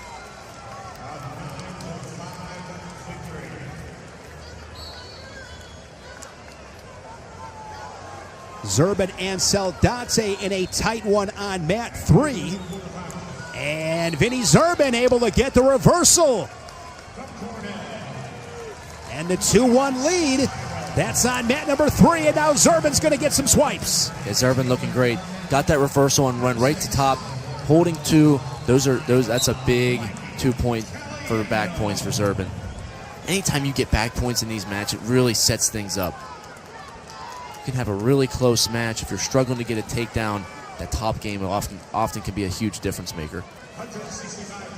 So 4-1, 4 unanswered by Zurban, the number 7 seed.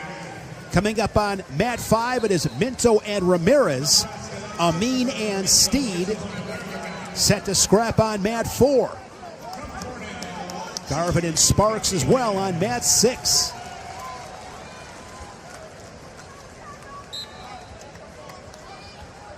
What a day in Philadelphia. It's been action-packed from the start. You know, even with those prelims that we had in the first round, you knew that it was, just watching those, you knew it was going to be an awesome day. And, you know, at the start of the second round with Figueroa going down to Dean Peterson, it's just been action-packed from the start. There's been so many good matches. And we're just over halfway through with 5 weight classes to go. Christopher Minto's been solid for Nebraska. Ramirez as well for Cornell.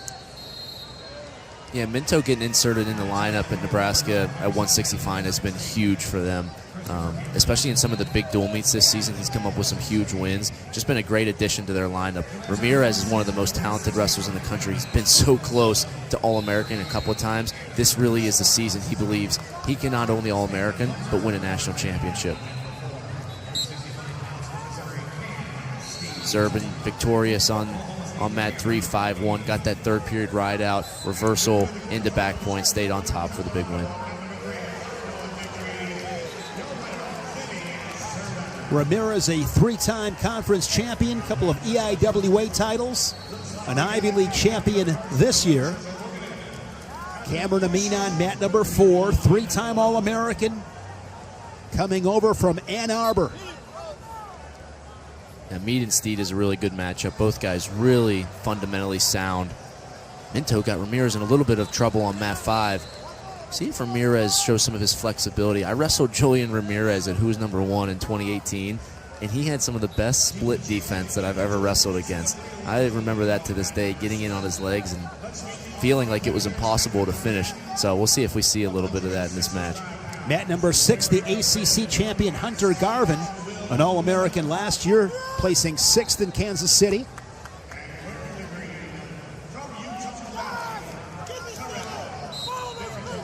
Mat number 3 is Terrell Barraclaw, the number 4 seed, and Will Miller from Appalachian State. Barraclaw, first year at Utah Valley with head coach Adam Hall coming from Penn State. Great for wrestling. We talked about it earlier in session one, just the energy that Coach Hall has ignited into that program, and Barraclaw, one of the leaders. Yeah, Coach Adam Hall has done an incredible job at Utah Valley, just building a lot of excitement around that fan base. And, you know, we talked about it earlier with that dual meet that they had against Oklahoma State. They packed that place out. Just a ton of energy, and Barraclaw, a big reason for that. Really their team captain, their team leader, finally getting his opportunity to line up. And I know he has his eyes set on being a national champion. I do love App State, one of my favorite programs in the country, and John Mark Bentley has done just an incredible job. What he's able to do with the guys that he gets and develop them, it's really impressive. I like that SoCon.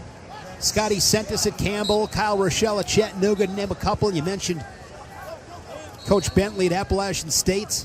I'll tell you what, Citadel's had a really good end of the season here. You're seeing, even on mat 1, Desrozier just got a takedown, I think, to win in the match. They're looking at a review, but Citadel has really come on as late. But yes, the SoCon is really fun. And App State, man, we wrestle App State every year as NC State when I was an athlete. And wrestling in Boone, North Carolina is really hard. They do a great job. Their fans are really passionate, and the elevation is a little high, so our guys always seem to get a little more tired, and you really got to dig deep there. But I love the passion of that fan base, and the way that they coach and develop is awesome. An escape by Amin early second period on 4. Takes the lead over Steed. Garvin 3-1 on mat number 6. We see Ramirez go for a big throw. Minto almost plants him on his back. Ramirez does a good job of getting off his back and not giving up any points, but a lot of good action over on mat 5 early.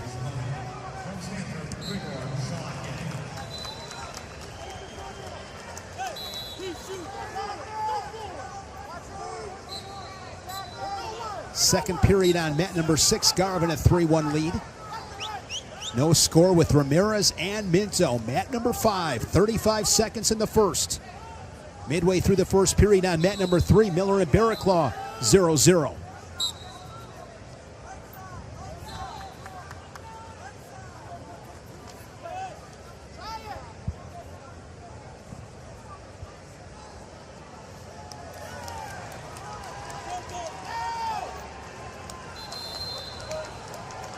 See a stall call there on mat 4, and those are some of those calls where referees are really put in a hard position. Do we go action? Do we reward for stalling? And really what they're looking for is an attempt to get back to the center. And when you're the offensive guy, if you're being really dominant, taking the guy out, oftentimes they'll reward you and hit the other guy with a stall. If you're really trying to circle in and do your best to stay in, they'll oftentimes call that action. The Cowboy Amin up 2-0. I believe he got that escape point and a second stall point to go up 2-0. And those stall points can be really big. And now you set the scene for Cam Amin. You don't necessarily have to get a takedown to win this match now. You're up 2-0. You know Steed's going to go bottom in the third period. If you can ride, great. But even if you give up that escape, because you worked really hard to get that stall point, you're still up 2-1. An escape by Ramirez. 1-0 lead. Mat 3, Barraclaw just got a takedown. One of his best assets is his ability to ride with legs on top. And I love what he did. As soon as he got a takedown, he didn't wait to look for a breakdown. He went right with his legs in, and now he's working for a breakdown, and he's got Miller in a lot of trouble on bottom. Scores a takedown inside of 20 seconds in the first period to take a 3-0 lead. Over on mat 5, Ramirez in on a leg, trying to put Minto in danger. Minto's trying to pass that ankle. See Ramirez trying to get weight on that foot. He's almost using his foot to work as a half. Minto does a good job clearing it off his head, and now he's trying to come out of the back door.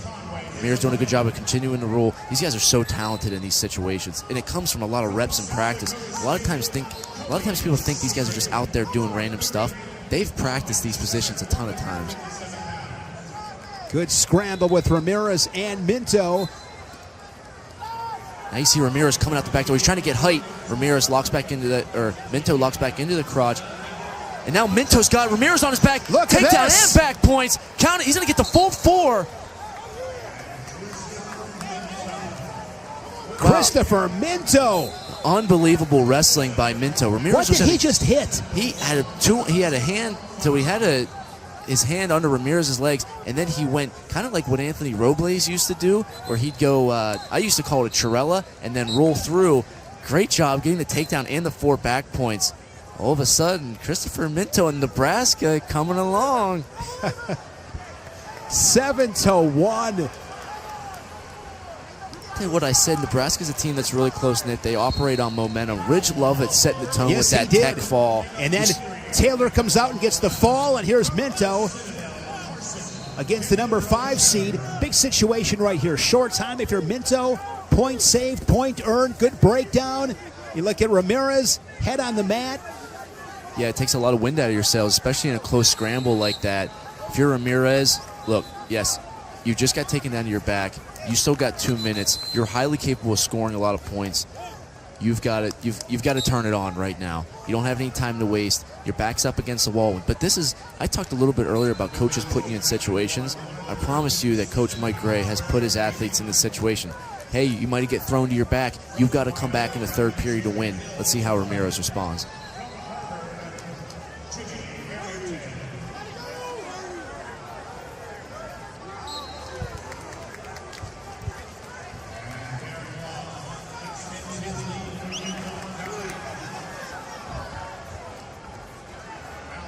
See Ramirez trying to go for a turn. Down by 6. He might be trying to see if I can get a tilt, maybe get 4 back points and open this up. But listen, the longer that this goes, he's really battling the clock right now. And Minto knows that. But one thing, when you're Minto and you're winning big on bottom, you don't just want to stay there, because oftentimes that's when some crazy stuff can happen and you can get turned. You want to continue to get to your feet and build your lead, but you can also play it a little safer. Hunter Garvin at 165 on mat 6. Stanford fans are really in for a treat with Hunter Garvin. He's someone that you watch during the season. He took some maybe questionable losses, but when he gets to the national tournament, he opens it up. He looked great in his 1st round match wrestling Ohio State's Gallagher, brings him momentum into the 2nd round, looking for bonus points. He can score in so many different ways, and he's a really dangerous guy when he opens up. Inside Carver Hawkeye Arena back in November. Got off to a great start against Mikey Caliendo. I believe it was 9-2. Garvin from Iowa himself. An impressive win over Andrew Sparks of Minnesota. So Garvin into the quarterfinals.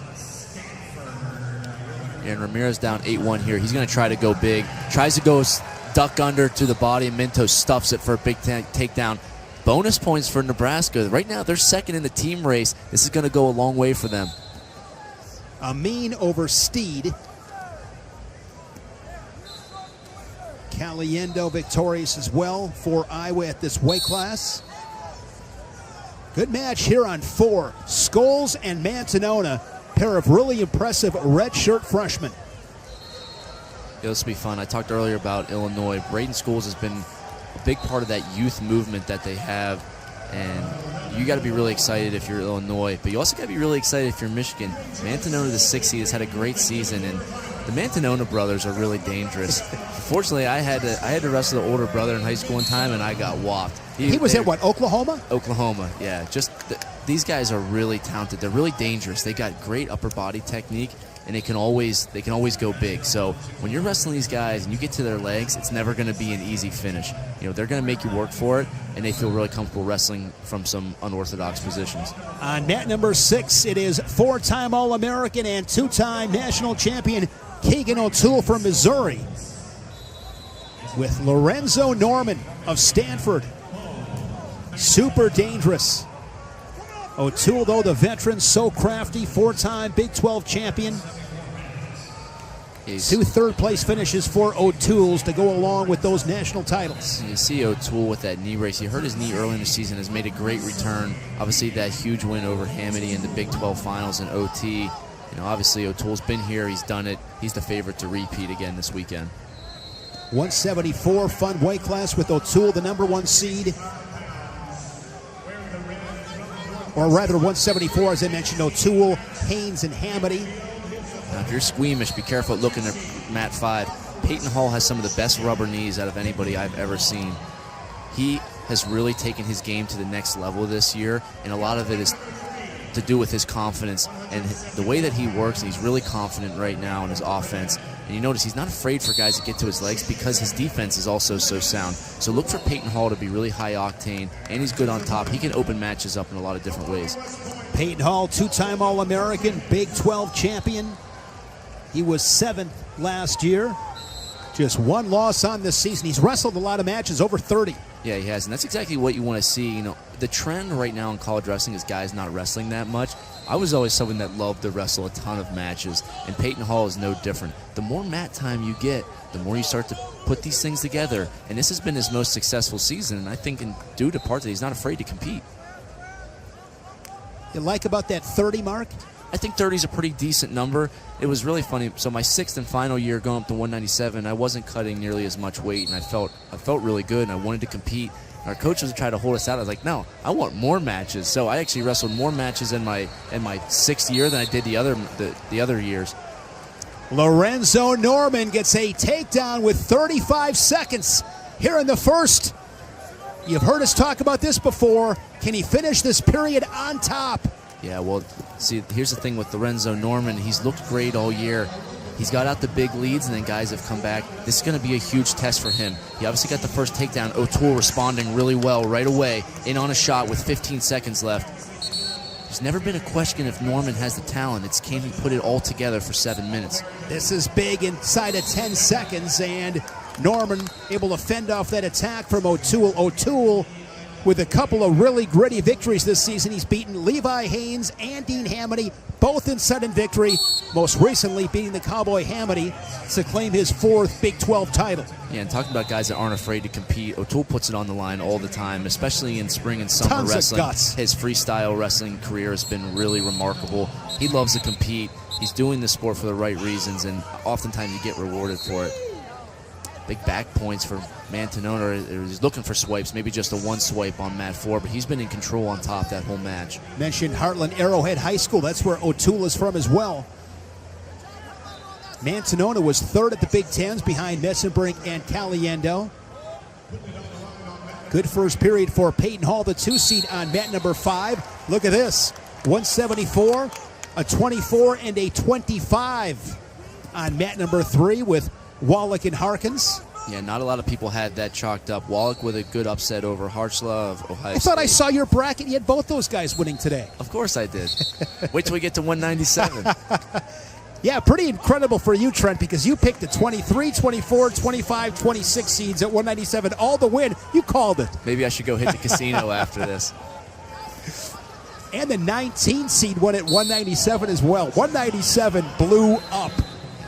And look here on mat 3. You're going to continue to see Wallach is really good with these judo with throws. He's got a great background in there. He loves to put himself in over-under, and then he'll step in. That's how he got the takedown against Hartzler in the first round. Look for him to force that. Harkins won his match against Pinto with a big set of back points on top.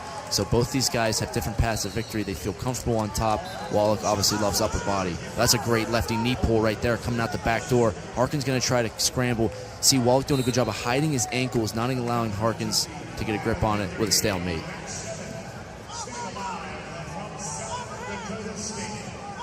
One-point match on mat number 6, halfway through the second period.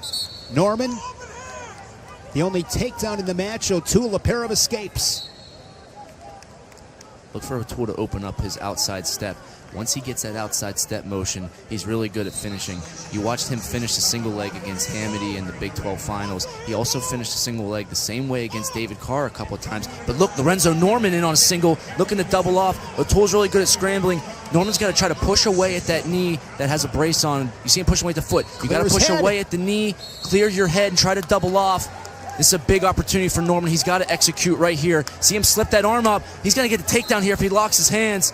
Really close. He's got to drive through. O'Toole still has a grip on that ankle. Trent. He's still got a grip on that ankle. That's why they're not calling it. It's really close. He gets the takedown. Lorenzo Norman, 5 seconds to go up 6-2 on Keegan O'Toole. What a big takedown for Norman, awarded inside of 5 seconds. Norman, his second takedown.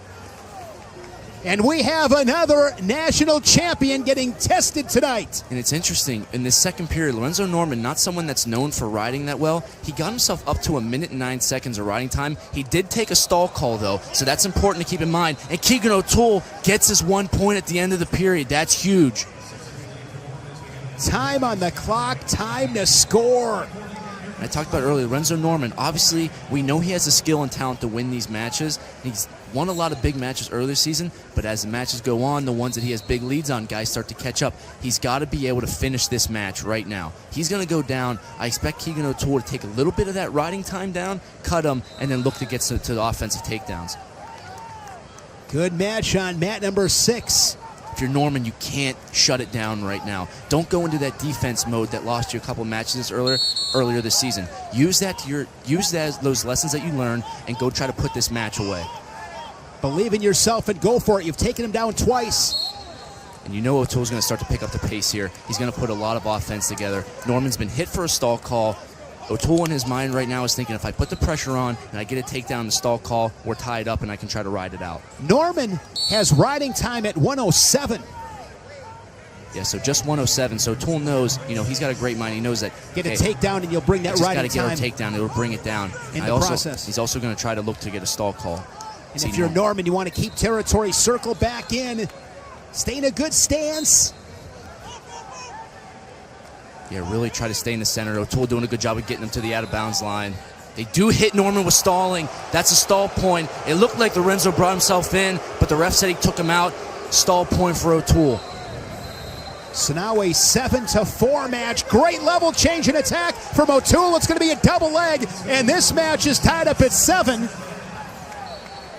And O'Toole is going to take the riding time under a minute. So riding time a non-factor. 45 to go on mat 6. We're tied up. There's the escape. 8-7 Norman. Yep, and he cut him because he knew, I don't want to risk trying to ride this out. I want to go finish this on my feet. If you're Norman, you really got to regroup right now and figure it out. You're up by 1. 40 seconds left to take down one of the best we've seen at 174. Who are you going to be right now in these last 35 seconds? O'Toole, big duck under.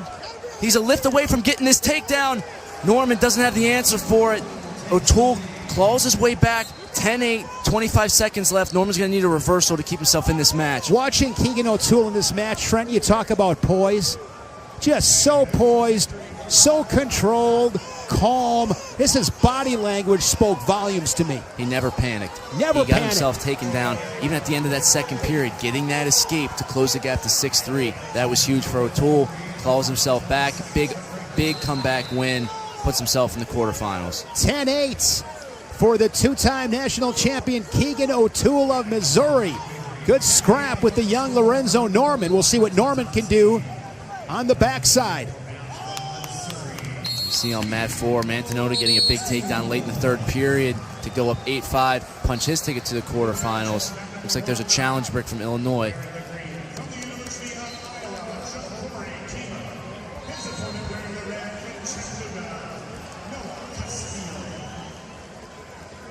Peyton Hall of West Virginia, a tech fall. The Mountaineer will get Hunter Garvin in a quarterfinal.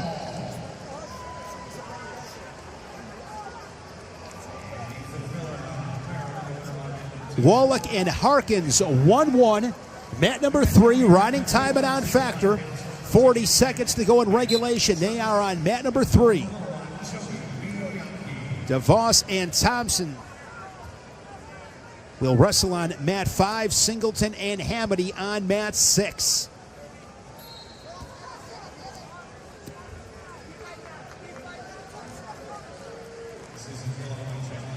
Castillo and Tima wrestling on mat 1.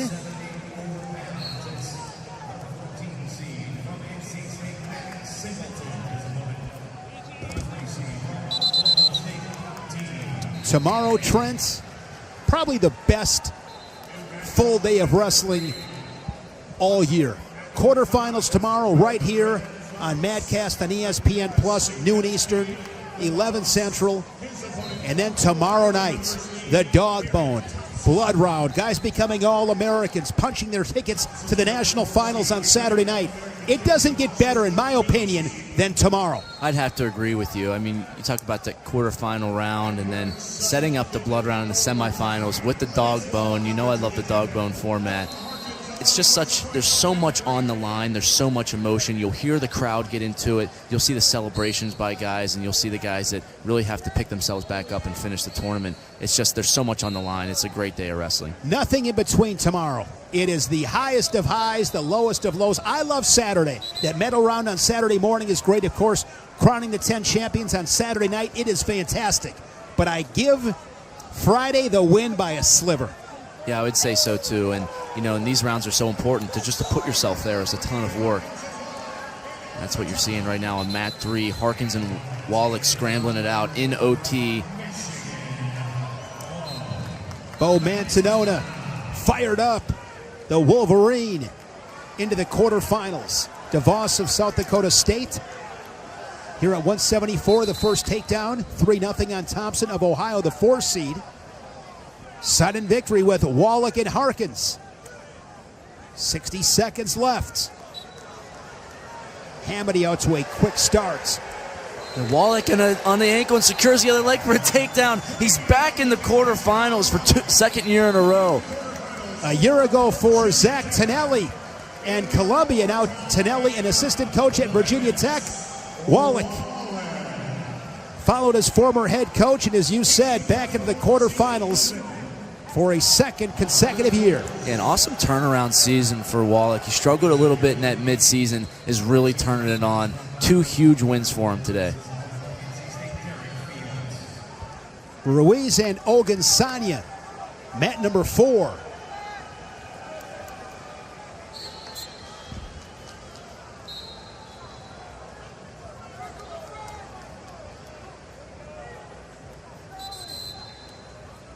Shane Sparks alongside 4-time ACC champion and 5-time All-American Trent Hidley.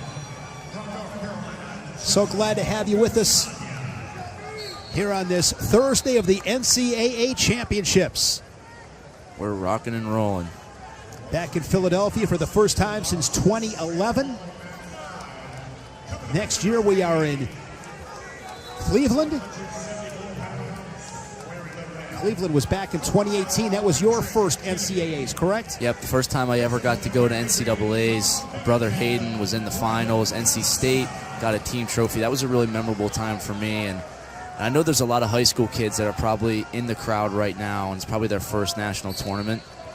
It is so motivating to be there as a high school athlete. You're watching these guys compete, and the only thing you can think of is, I want to be that so bad. Absolutely. And if you're lucky enough to be here as a young wrestler, I mean, you get to see it. You get to see it. You get to smell it. You get to feel it. You get to hear it. You're right. I mean, it matters. It does, and it's always fun, especially when you have someone that you love watching or you see someone make this run. It's so inspiring, and a lot of times you try to model yourself after that. It's as close to as good big professional athletes that you get as a kid. It's an NCAA tournament. You guys are legends. Mat number 3, Patrick Kennedy of Iowa and Brevin Casella from Binghamton. That is on mat 3. Ruiz and Ogunsanya. Just over 60 seconds left on mat number 4 in the opening period. On mat number 5, DeVos with a 3-1 lead. 30 seconds of riding time for the Jackrabbits. Hamady 7-1 lead on Singleton. The ACC champion Singleton and the Big 12 runner-up Dean Hamady. Hamady coming to Oklahoma State from Wisconsin, where he was a 2-time All-American, round of 12 guy last March. And that ankle pick by Hamady was slick. He's got so many different ways to score. This is looking for his 3rd takedown of the match. He's going to get it. These guys had a pretty close match in the dual meet. Singleton got the first takedown, was able to keep it close. Hamady doing a good job of making some adjustments and figuring out some takedowns here in this championship round of 2 match. The Hawkeye scoring the takedown on mat 3, 3-0 for Kennedy.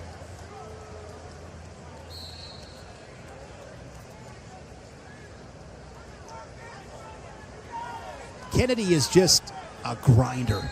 I mean, he will just grind. Yeah, he's a grinder. We talked a lot about him in the first round. He's not someone that's fun to wrestle. You know that if you're going to wrestle him, you've got to lock in for a hard 7 minutes. Good breakdown there by the Hawkeye Kennedy. He's got Casella flat on his belly. And riding time at 40 seconds for Kennedy. He just doesn't give you anything easy. No, it's nothing is easily he doesn't conceive any points. DeVos extends his lead. That's now 5-1.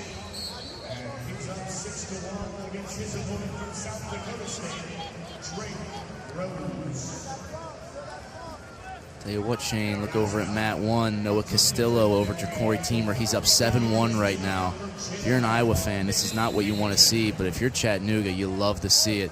Castillo, the 31 seed, has just been grinding this entire match.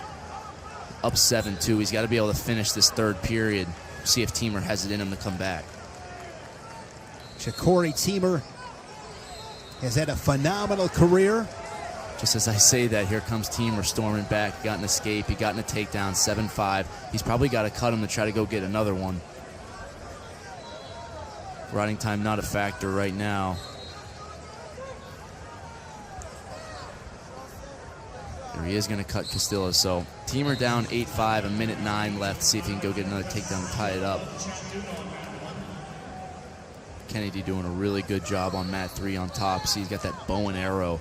That is just mean. Punishing ride. When I see that, you talked about it earlier, Zane Rutherford. Yeah, just a punishing position. Yeah, Rutherford was really good with legs on top. He was really good at getting to that bow and arrow position. And once he got it locked in, you were in trouble.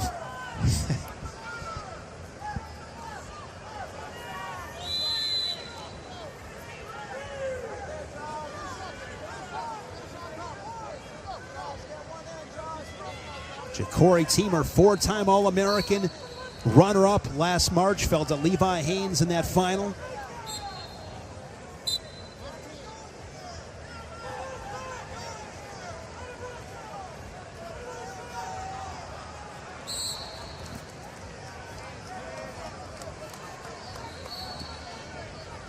Kennedy with over 1.5 minutes of riding time on mat 3.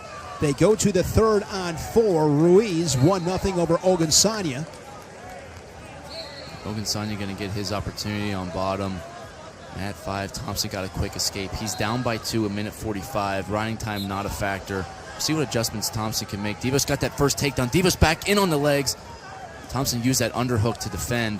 Your Divas is doing a great job of continuing to be aggressive. He's not sitting on his lead. Went after a leg attack, didn't get it, taking Thompson out of bounds, showing that I want to continue being the guy that's offensive. And the 31 seed, your winner on mat number 1. Again on mat 5, DeVos back in on the legs, huge takedown. You know, being up 5-3, you set yourself up, yeah, I can hand fight this out. Going up 8-3, really trying to seal the match. I love what DeVos just did there. Remaining offensive. No time to shut it down.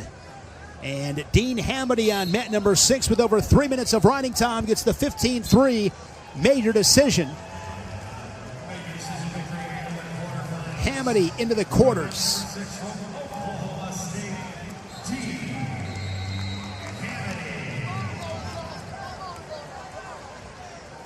Hamady will get the winner of Kennedy Casella. Hamady and Kennedy wrestled in a Big Ten final at 165 a couple years back. That'll be really fun to watch. And you know, obviously, Levi Haynes being the 2 seed is somebody that there's been a lot of talk about that potential matchup with Hamady and Levi Haynes, but Patrick Kennedy's looking really strong as well. Still all kinds of time on mat number 3, 15 seconds, second period. Kennedy the 3-0 lead in a mountain of riding time. DeVos on mat number 5 has the riding time locked up, and the Jackrabbit gets the 9-3 decision. Great win by DeVos, punching his ticket to the quarterfinals as the 13th seed. DeVos, 4-time qualifier. He was 5th last year after round of 12 defeat in 2023. Cade DeVos, been here before, knows how to navigate this tournament. Trent, what is the number 1 most valuable piece of experience at this tournament? I think being able to come back from a deficit is really big, especially maybe in an early match. Having that confidence that okay, this match doesn't have to go perfect for me to win. You know, I can deal with some adversity. I can deal with getting taken down and still coming back to win. I always thought that was really good experience and just helps with confidence, and it also helps you not get rattled when something doesn't go to plan. Simon Ruiz of Cornell gets his arm raised on mat number 4. Mike Gray, head coach at Cornell, second to Penn State last March in Kansas City. He's done a great job following Rob Cole. Rob Cole went to Stanford. Now he's at his alma mater, North Carolina. But Mike Gray has really done a solid job as the head coach of the Big Red. Wask and Gaitan upcoming on mat number 4. Levi Haynes, 3-time Big Ten champion, 2-time national finalist, won that title against Ja'Cory Teamer, as I mentioned, last March, done at 157. The year previous, Haynes was at 149. Lost in that championship final to Austin O'Connor of North Carolina, who picked up his second title. Now Austin O'Connor, an assistant coach at Illinois, as Levi Haynes, single leg, cast across to a double. Yeah, Sachs is a really interesting wrestler. His favorite position is this sit the corner here. Haynes did a really good job. As soon as he shot that high C, he brought his right hand up to double off to not allow Sachs to scoot around. Get a stalemate, but good job by Haynes. He's going to get back to that position. His high crotch to Sachs's right leg, that's his number 1 attack, and it's also where Sachs really likes to be sit the corner. So a guy like Levi Haynes, that's experience, he knows how to stop that, and we'll see him try to go back to that.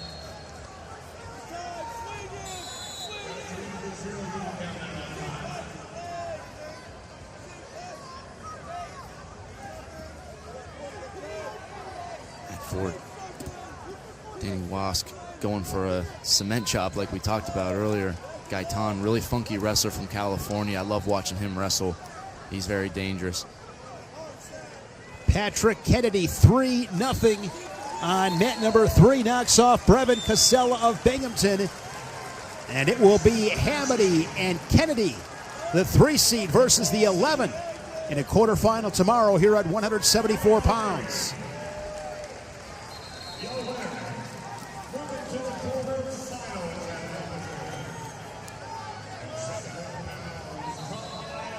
O'Toole and Wallach, Ruiz and DeVos, Hamady and Kennedy, as I mentioned.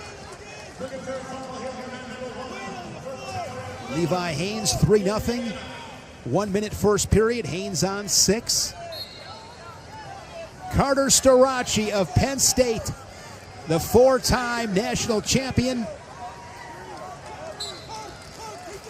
Going to be 11-0 after those 4 near fall points are awarded. Wrestling Shane Cartagena Walsh of Rutgers.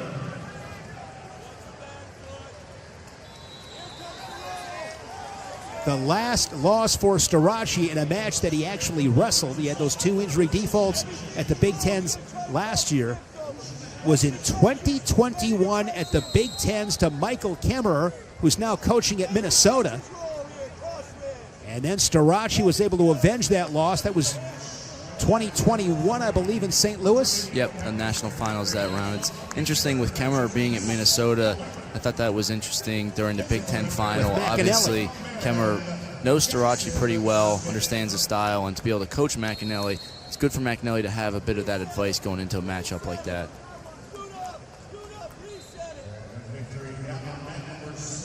Wask leading Gaitan on mat 4. New action on mat number 3 with Smith and Heller, an 8-9 matchup. No score, 25 seconds into the first period. That's a fun matchup on mat 3. Heller, one of the best scramblers in the country, and Smith has a lot of great attacks. He'll work from a Russian tie.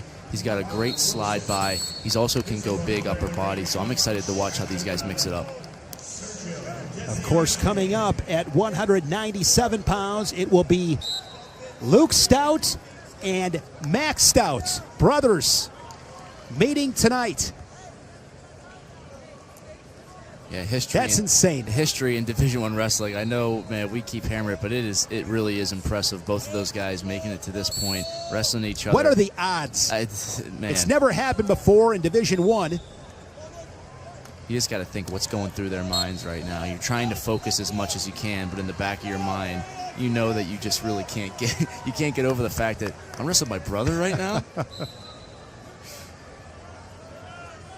I think the only thing you can do is think about the one time that he really burned you. Yeah. You know, made up a, pointed the finger at you, and somebody got caught stealing an extra cookie when they were 4 years old. You got to remember that. And there's probably plenty of those times, so they probably don't have to search back too far in their memory box to find one.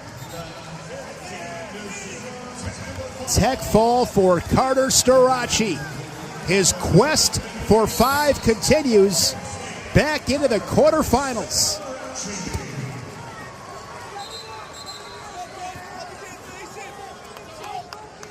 The bonus point machine that is Penn State.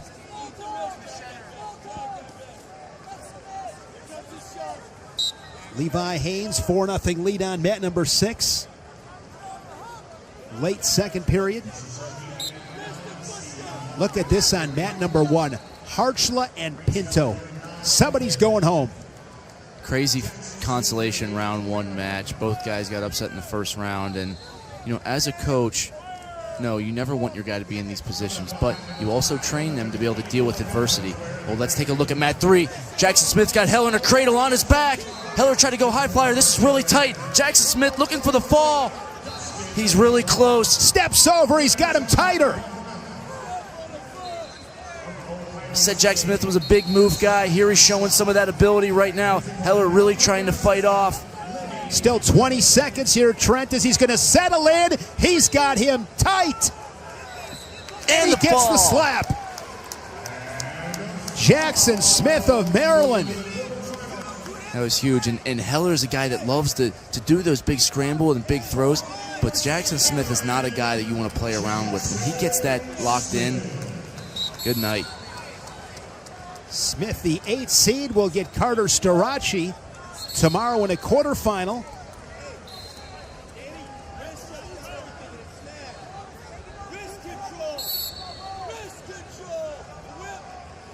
Dustin Plotz on mat number 5, the Cowboy.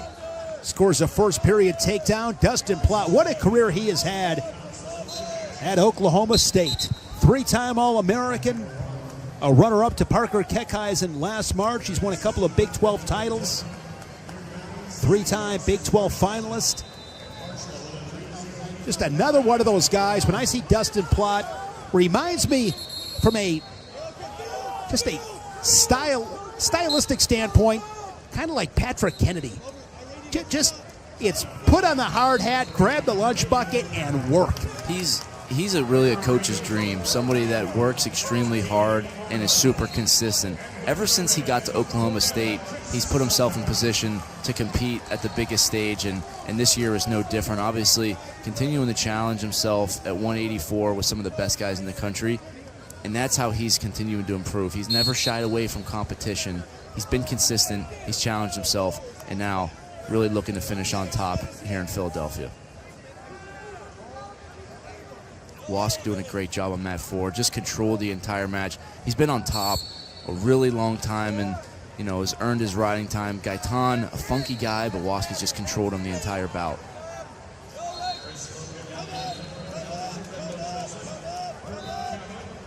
Four 4-0 Haynes still with that lead. 30 seconds remaining in that match. Down on mat number 6. Chris Foca and Gabe Arnold, and Foca's got the Hawkeye in trouble. And he's got back points. Arnold tried to go for a dive roll. Foca stopped. He's looking for a fall. He's close to getting a fall. Foca extremely dangerous. Great job of stopping the dive roll, keeping the legs split, attacking the body, and not just a takedown, but 4 back points, and trying to finish this early with a fall. And he can stay patient here, Trent. Still 220 as Arnold able to work off his back. 7-0 Foca. It's a great start for Foca, and a guy like Arnold who wins a lot of close matches, all of a sudden this is a really big deficit.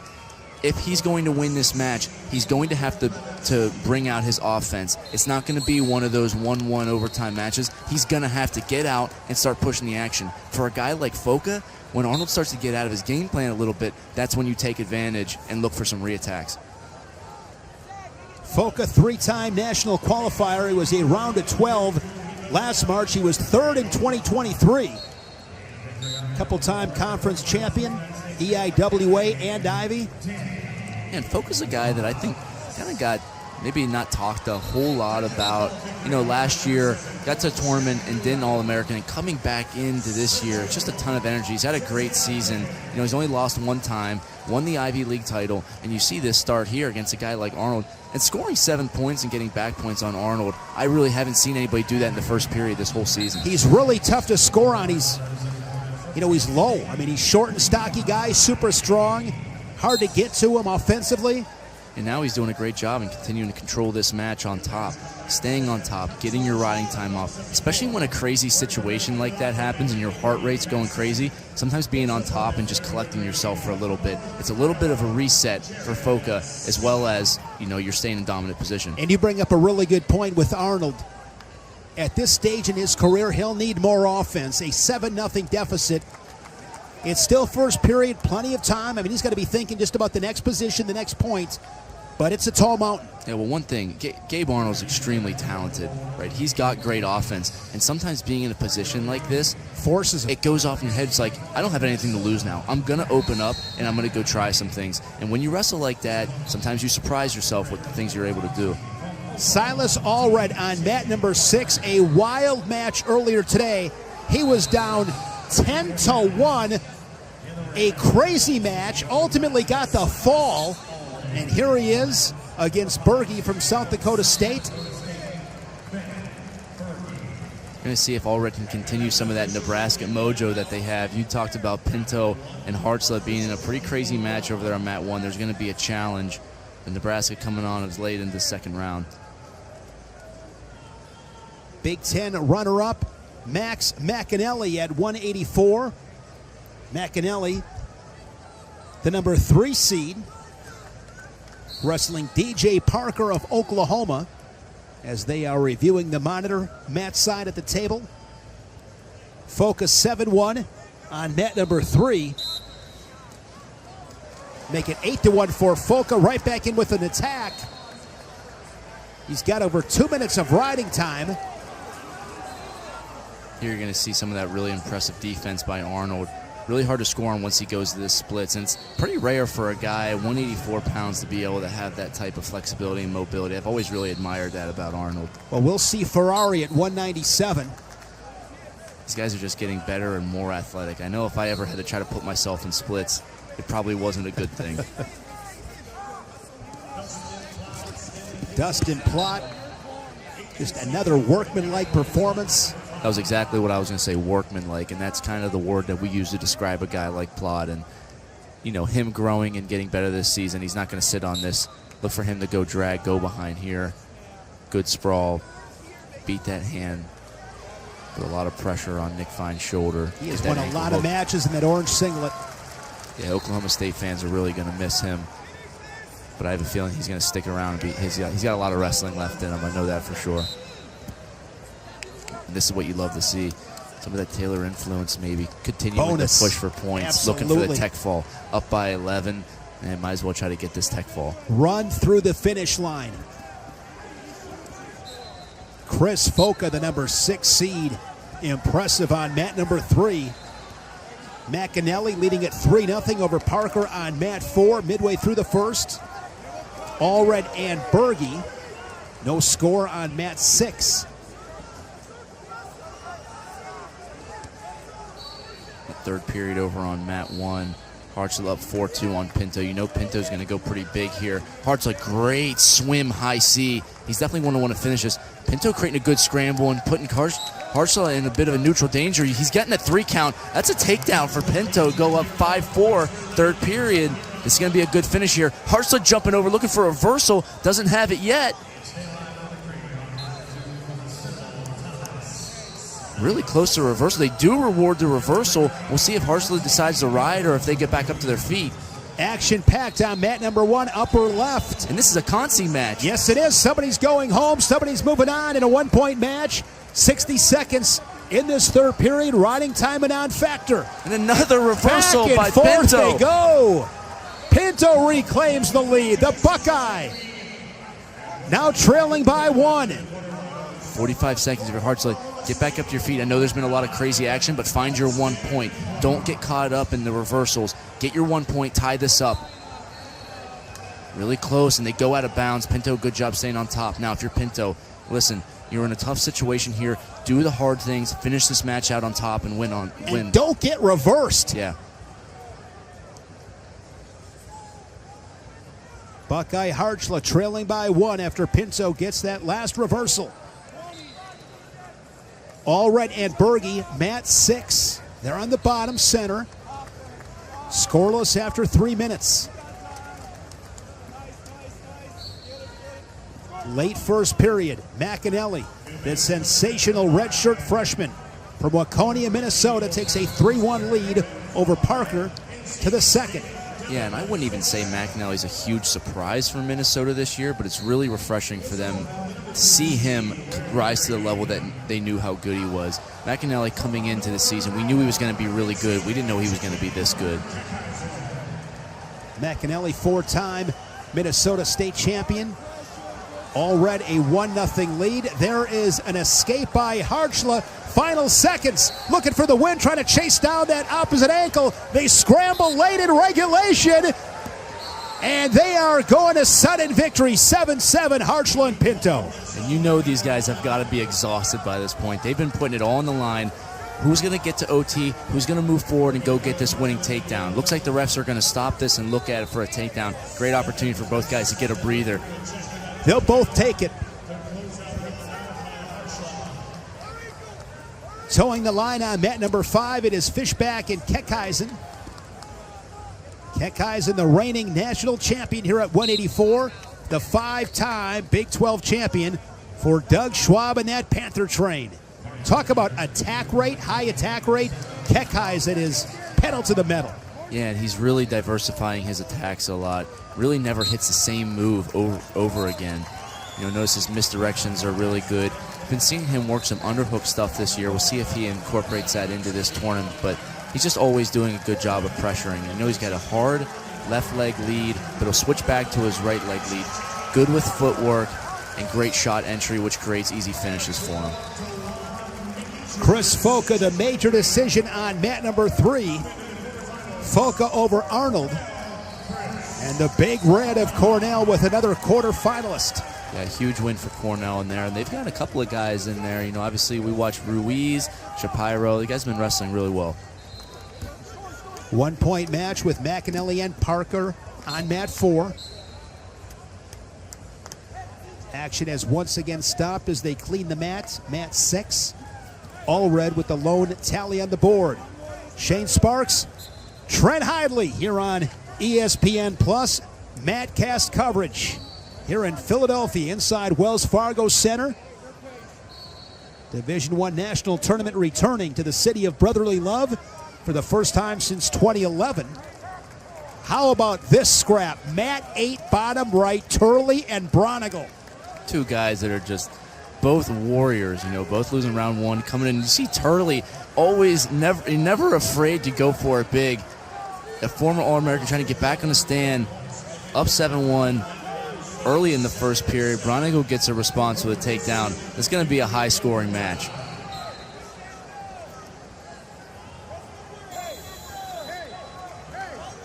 And KECKISEN and Fishback's a really interesting match. They actually had a pretty tight match last year at the Journeyman Collegiate Duels in Nashville. And I've wrestled with Fishback a lot, obviously, as an NC State wrestler. He's got really good leg attacks, and he's really funky. And KECKISEN has also got really good leg attacks, but he's great at finishing. So that'll be a good battle to kind of see, can Fishback fend off some of these attacks, and can he generate his own offense? Scramble late in the second period on mat number 6. And Allred takes the 1-0 lead to the third period. Discussion with Damian Hahn, the head coach at South Dakota State. I believe they are going to review this. Possible takedown for Berge. Man, we mentioned Mat 8, McGonagle right back into this match. He's been lights out. We're still in OT over there on mat 1. We got back points for Pinto, I believe, went feet to back in overtime for the win. We've seen that before. What a match by Pinto. Lenny Pinto of Nebraska stays alive for the Cornhuskers. Nebraska got a solid roll here in this second session. Yeah, I always talk about these guys having good momentum. Ridge Lovett got us started off. Antrell Taylor with a big pin. Obviously, All Red wrestling in a really big match, but those are huge points for the Huskers on the backside. Even if it is, on the backside you only get 0.5 points. The advancement of Pinto, and because he's so dangerous, he's always a threat to win every match. And the bottom line is Penn State, the heavy favorite here in 2025, but there are 7 or 8 teams fighting for those other 3 trophies. Every point matters. Look at the Division III national tournament. You see that, Trent? Yeah, that was a crazy finish. Came down to the final match of the tournament. And that's exactly what you want to see out of a team race. That's what's exciting. And you're going to see the past couple of years, these races for these team trophies. Listen, team trophies are extremely important to programs. Yes, they are.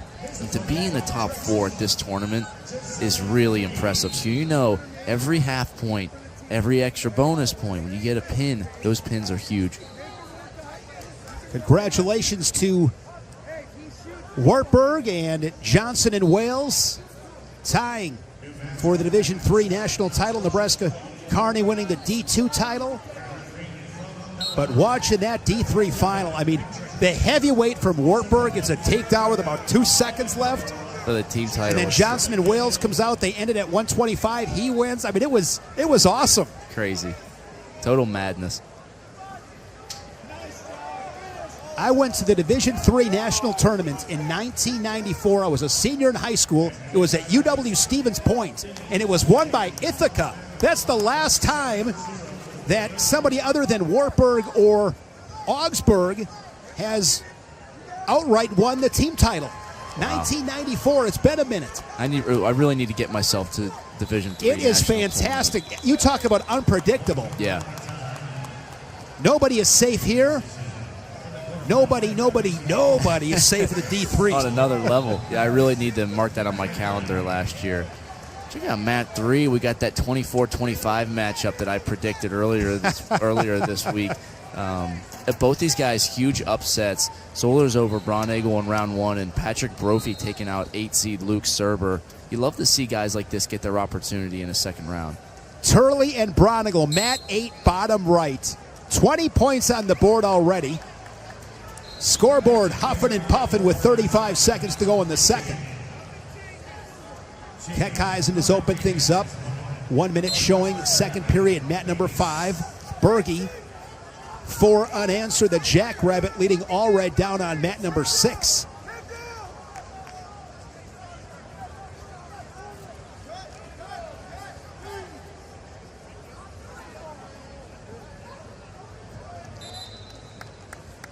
Stalemate down there on mat 6. Allred needs a takedown to tie this up with a minute left. We saw him come back in the first round. See if he has some more of that magic here against Berge, who's really strong defensively. Riding time a non-factor with Berge and Allred. 60 to go in the third. Coming up is the number 1 seed on mat number 4, Jacob Cardenas, the Big Ten champion. Shot there from Allred on mat number 6, but Berge doing a nice job keeping his hips square. Allred trying to get his hips underneath and tie this match up. He's pulling this in. You see him get that leg out of the air. Be ready for Berge. Tried to switch it. Allred coming back up. Be careful, reach for the head. When he reaches for that head, it allows Berge to kick back out. Stay on that foot. Now we see Berge grabbing the leg, but Allred's got a cradle. He's got him on his back. Allred takedown and back points. Looking for a fall again. Silas Allred looking for a fall, and he's got it at 184. Silas Allred, 2 times here today, has trailed, rallied back, and ultimately got the slap of the Resolite. Nebraska with momentum. Wow, Silas Allred, you noted it. 2 times today, coming from behind and not just winning, but getting a fall. We talk about team points all the time. Nebraska is red hot.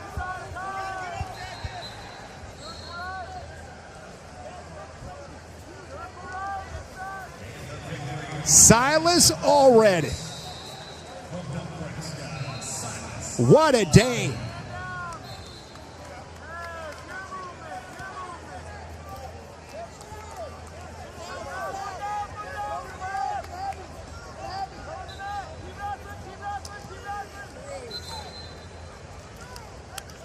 The 24 seed up 9-0.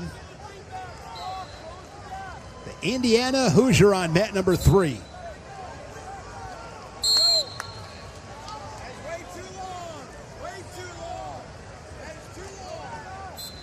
Rich Lovett really got things started at 149. Yet Antrell Taylor, he got a pin at 157? Yep. Yeah, he got a pin. Then you had Christopher Minto. He got a win at 165. Over Ramirez. Pinto gets a tough win against Carson Hartschla on the backside. His tournament remains alive. And now Allred, a pin at 184. Looking at the team standings, Penn State with 37.5, Oklahoma State with 24, Nebraska in third, a half-point behind with 23.5, and the Buckeyes of Ohio State in fourth with 17. Cornell in fifth place with 15. Then you have Iowa, Minnesota, Northern Iowa, Michigan, and Illinois rounding out the top 10. Under Mark Manning, Nebraska has won a trophy twice. Going off of memory, Trent.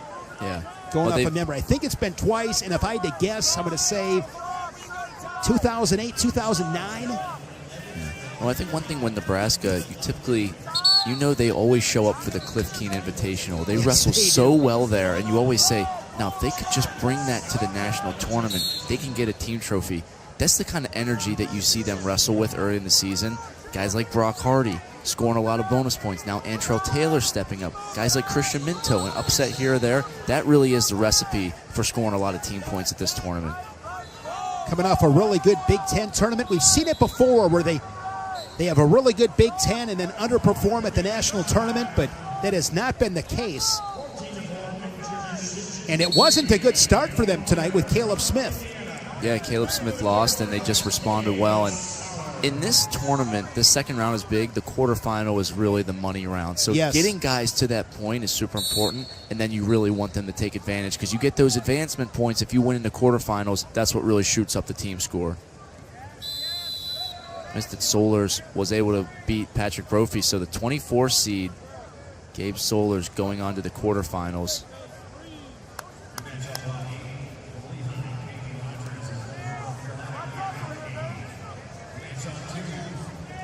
At 184,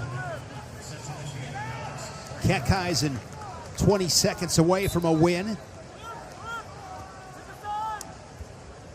McGonagle beat Parker.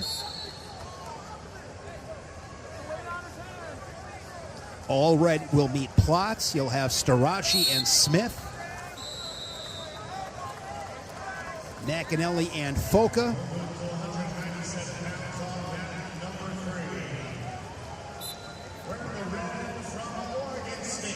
KECKISEN victorious. KECKISEN will get the winner of Dean and Ruth. That one is scoreless. First period on mat number 6. 20 seconds remaining in the first.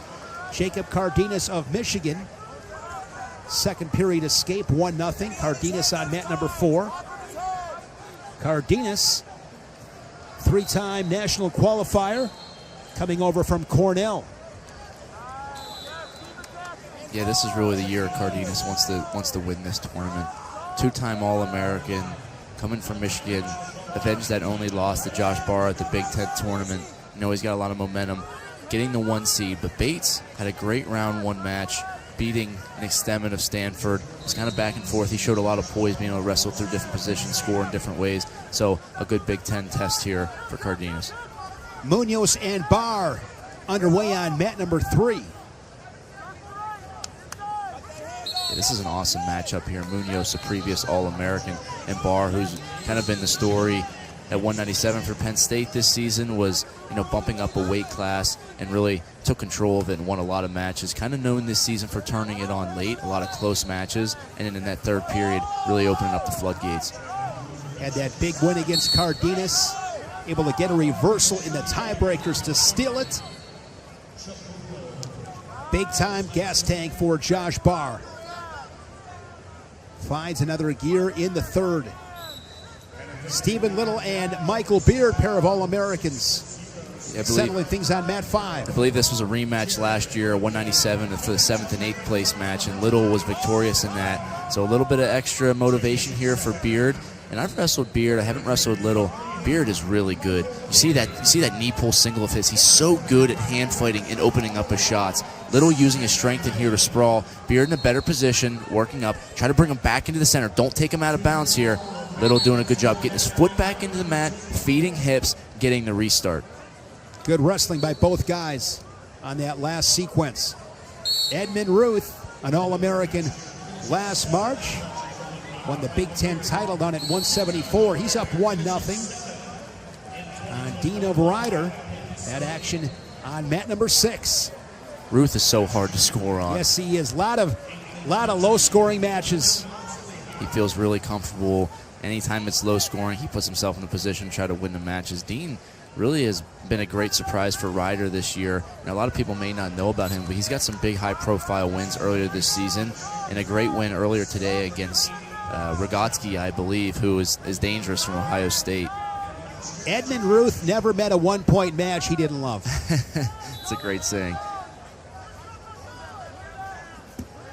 He wins most of them.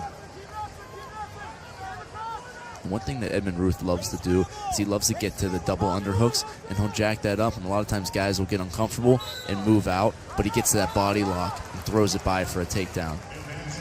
Of course, his older brother, Ed Ruth, 4-time All-American, 3-time national champion for the Nittany Lions.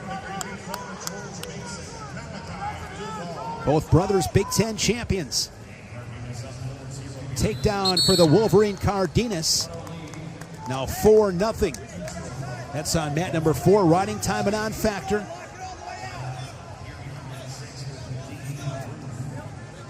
One now with Dean and Ruth.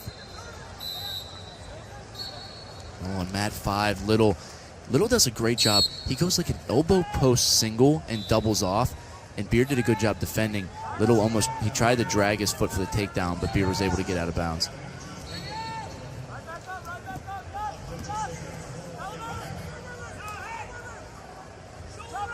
0-0 after 1 with Munoz and Barr. Munoz going down. Do believe there might have been a stall call on Barr on the side of the mat. Munoz, a 3-time Pac-12 champion. He was 3rd this year. 4-time national qualifier. Yeah, that was a good reversal by Munoz. One thing about reversals, though, when you're good on bottom, reversals really don't phase you. You see the change in score there. Yes, Munoz has 2, but he's only up by 1. If he would have just gotten escape, you're still up by 1. So if you're good on bottom and you're on top, you really don't need to be phased by getting reversed as long as you get out right away. Now, if it's towards the end of the period and riding time becomes important, then obviously reversals are huge. But if you don't have a hard time getting off bottom, reversals aren't a big deal. Munoz was 3rd last March at 184.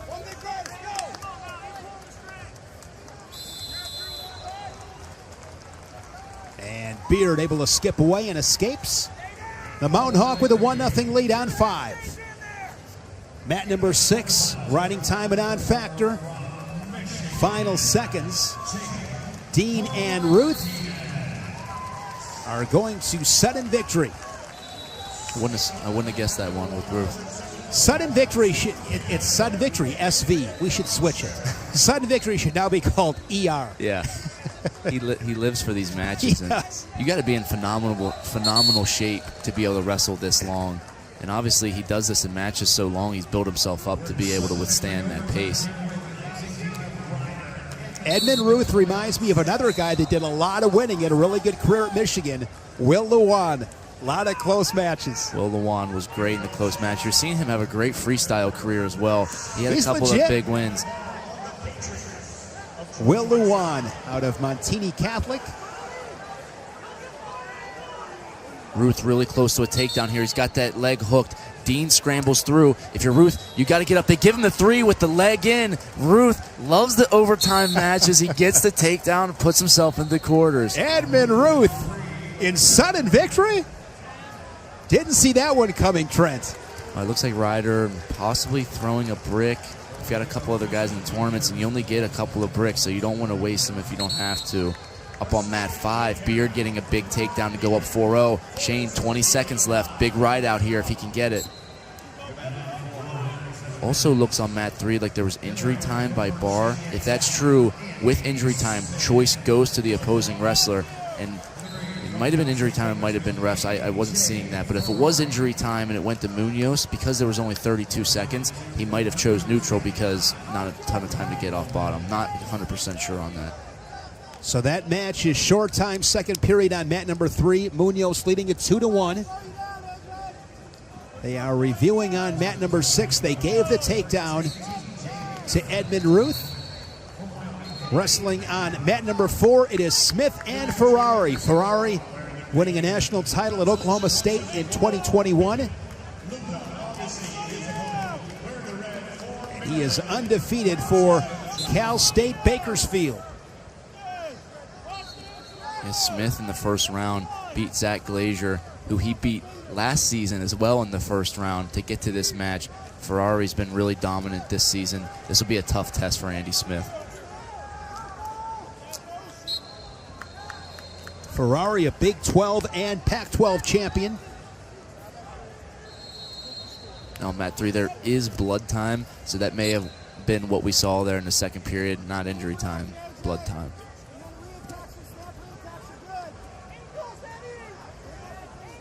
So Dean and Ruth are still wrestling, Trent. So they took the takedown off the board for Ruth. Yeah, the referees went and reviewed it. They said no takedown, back on our feet. And that's a really hard thing to manage, especially if you're Ruth. If you get that takedown and you get a win taken off the board, to have to respond and come back on the mat is not an easy thing Well, the to other do. thing, too, Trent, when they award the takedown, you think that the match is over. Maybe Stop if they wrestling. let it continue, you improve your position and then really secure the takedown. And that's one of the hard things about these reviews, and you always want to try, as you're the wrestler, to continue wrestling through the whistle if you can. You know, really show that you have control. Obviously, margins like this, really slim. Beard up 4-1, starting to get to the edge. Little putting a big sprint on, 20 seconds left. Beard does not have riding time, so riding time is not a factor. Little needs to get a takedown here. Look for him to go elbow pop single and double off low. But Beard knows the situation. He's going to drift towards the edge. Take a stall call. You can take 2 stall calls if you need to. Just don't let Little get to your legs. Big revenge match for Michael Beard. Lost to him last season. Comes back, gets the win to put himself into the quarterfinals tomorrow morning. The Mountain Hawk, Michael Beard, the number 5 seed, into the quarterfinals. 2-time All-American. Looking to end his career as a national champion. See a stall call of Munoz as Barr gets the legs. He's going to try to create this scramble. Barr, great job hooking that leg. Nothing yet. Elevate the foot. Get the foot elevated. Shelf it up on your left knee. There he goes. He got it shelved. Munoz is good in this split position, but you see Barr grabbing that wrist. Munoz tries to kick out. Barr climbs back up on the leg, tries to limp out. Now Munoz is back in this wizard position. If you're Barr, don't rush this finish. Try to get that foot back elevated again and stand up with it. Get his foot higher elevated. Don't let Munoz kick out or create this scramble. This is where Munoz is good. Creates a scramble. Now he's in the driver's seat trying to come out the back. Now see him turning to the right. He wants to turn to the left. Take Barr's ankle towards his head, and it doesn't give him anywhere to go. You see him turn to the right. It's going to be stalemate there. That's one adjustment scramble you want to see guys do when they're in that split the middle position. Go towards the ankle and put that pressure towards the guy's head. Good stuff from Trent Hidley. Great breakdown.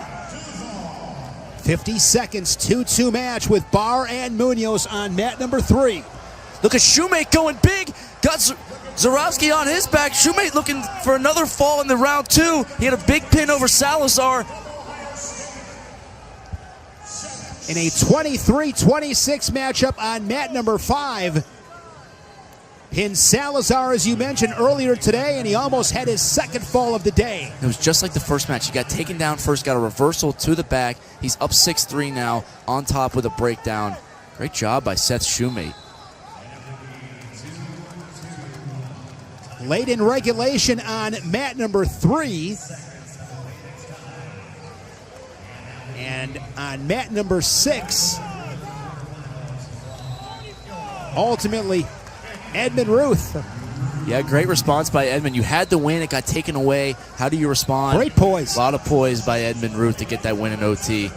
OT up on mat 3. This is a huge match for both guys. Barr's gotten to the legs a couple of times. Munoz has been able to scramble but not score. You want to see Munoz, who's gotten hit for stalling, try to get to an attack of his own. Ferrari up 4-0 on mat 4. Keeping an eye on mat number 3 with Munoz and Barr.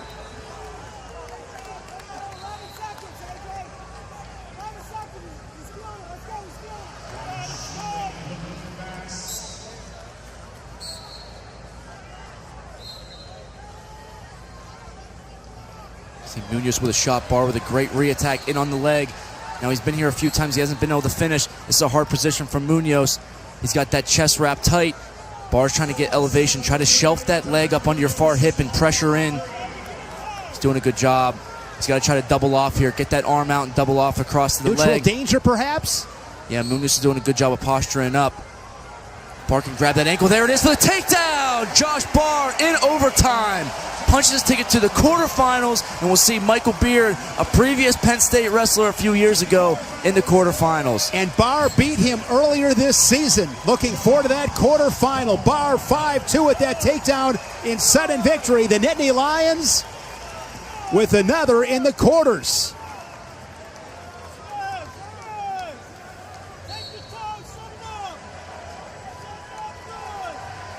Well, Shane, we've officially made it to the stout on stout match. There it is. Brothers. Stout and stout on mat number 6.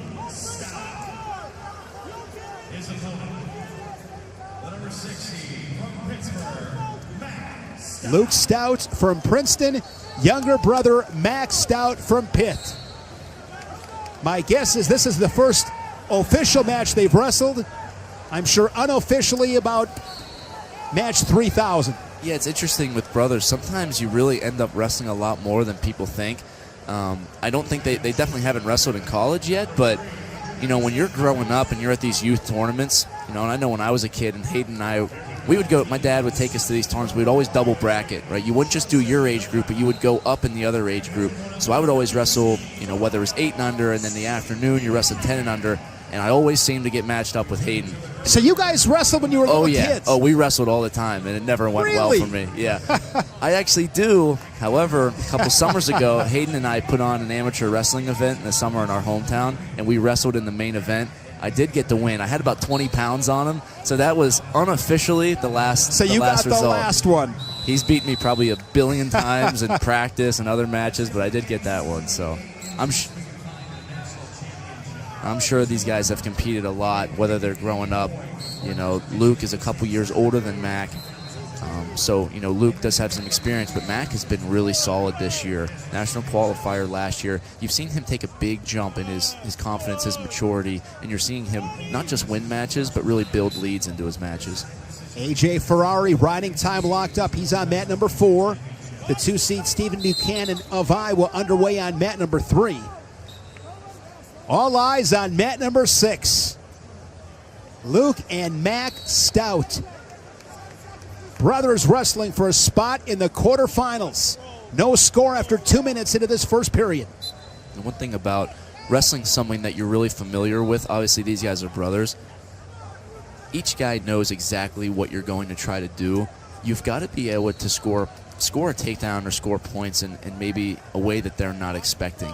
Oftentimes that really just comes down to really gritty and basic wrestling. I wouldn't be surprised if you see this match come down to a shot re-attack, finishing a hard single or something of those legs, because they know exactly what the guy's going to do.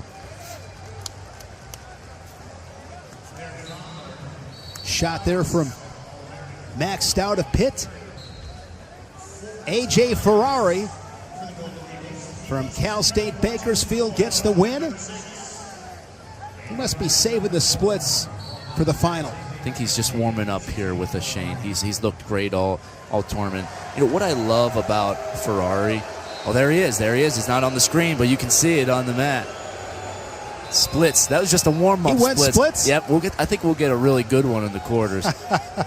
One thing I love about Ferrari is, you know, you look at that match, you see him win 5-1. You say, well, you know, it's kind of close. Dominated. And, you know, he's done that his entire college career. He dominates those low-scoring matches. You're not going to get off bottom easy on him, and it's so hard to take him down. And whether people like that or not, it wins.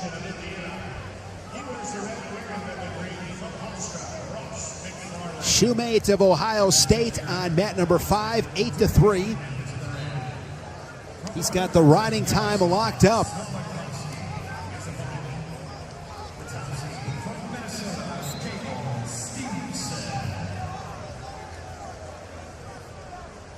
Well, if you're watching, you want to watch mat 6, but you also want to lock in on mat 4. Gable Steveson, probably the best wrestler we've had in the past, I don't know, maybe history, honestly. If you watch these things that he's doing, it's just never been done before, so take that in. Gable Steveson, Olympic champion, as Max Stout gets an escape and a takedown in the second period. He's up on his big brother, 4-0. Yeah, big takedown by Mac there, and you know, if you're Luke, doing a good job getting your feet, stay in the center of the mat here. See him fighting hands, just stay up, get to your escape, good. One thing I see all the time, and it drives me crazy, Shane, guys building up from bottom and they try to hit a switch or they try to hit a rule. When you get to your feet, it is now on that top guy to return you. If I get to my feet, get to a good stance, sink my hips down, fight hands, because eventually they're either going to cut me loose or they're going to get hit for stalling. So you have to put that guy on top in a hard position. Too many times I see guys try to hit a switch and hit a roll, and then you give that guy on top an opportunity to, as a bailout, and get to a breakdown. Another nice shot there from Max Stout, looking for a second takedown. Seth Shoemate, Buckeye on mat number 5 into the quarterfinals. Stephen Buchanan, the Hawkeye, on mat number 3. 5-0 lead in the second period. A huge opportunity here for Max Stout. He's got that arm up in the air. 12 seconds left. Takedown would go a long way here. You see him lunge for that leg. Luke Stout doing a great job defensively. This defense from Luke Stout really keeps him in this match. Keeps it 4-1. Yeah, keeps you in the match 4-1. Now he gets the opportunity to go down, start in the third. Hopefully look for a quick escape. Down 4-2, and now you're just a takedown away. Nick Feldman and Ben Keeter on mat number 5. The Hawkeye has beaten Feldman twice this season, most recently at the Big Ten Championships, where Keeter finished third. Feldman, an All-American a year ago. Feldman made the Big Ten final at heavyweight last March in Maryland, fell to Greg Kirkfleet. Yeah, what a weight class. This is an awesome. Look at these guys. Yeah, what heavyweight has become has been so exciting. I really love this match for a couple of reasons. It's really hard to beat someone of a guy like Feldman's caliber 3 times in a row, but it's also really impressive when someone's able to do it. So Keeter coming out and getting a takedown in the first 20 seconds says a lot about where he's at mentally. Really good mat return following up that quick takedown. Just really coming out and setting the tone. And if you're, a Hawkeye fan, taking a couple losses today, you really have been waiting to see Ben Keeter take this next level. And to go out there and score early on a guy like Feldman is huge, especially when you've beaten him twice before. And you're Feldman going into this match, obviously you have a game plan. Kind of gets thrown out the window now, and you really got to scrap your way back. Steveson leading Slavakovsky of Rutgers 7-1. Slavakovsky's had a really solid career, All-American. He was at Harvard, then came to Rutgers on the stand last March, finishing 7th. He was a second-team NWCA All-American in 2020, and then the Ivies lost a couple of seasons. Yeah, then he was rounded 12 and 23. He's had an awesome career and has fit in really well with Rutgers at heavyweight.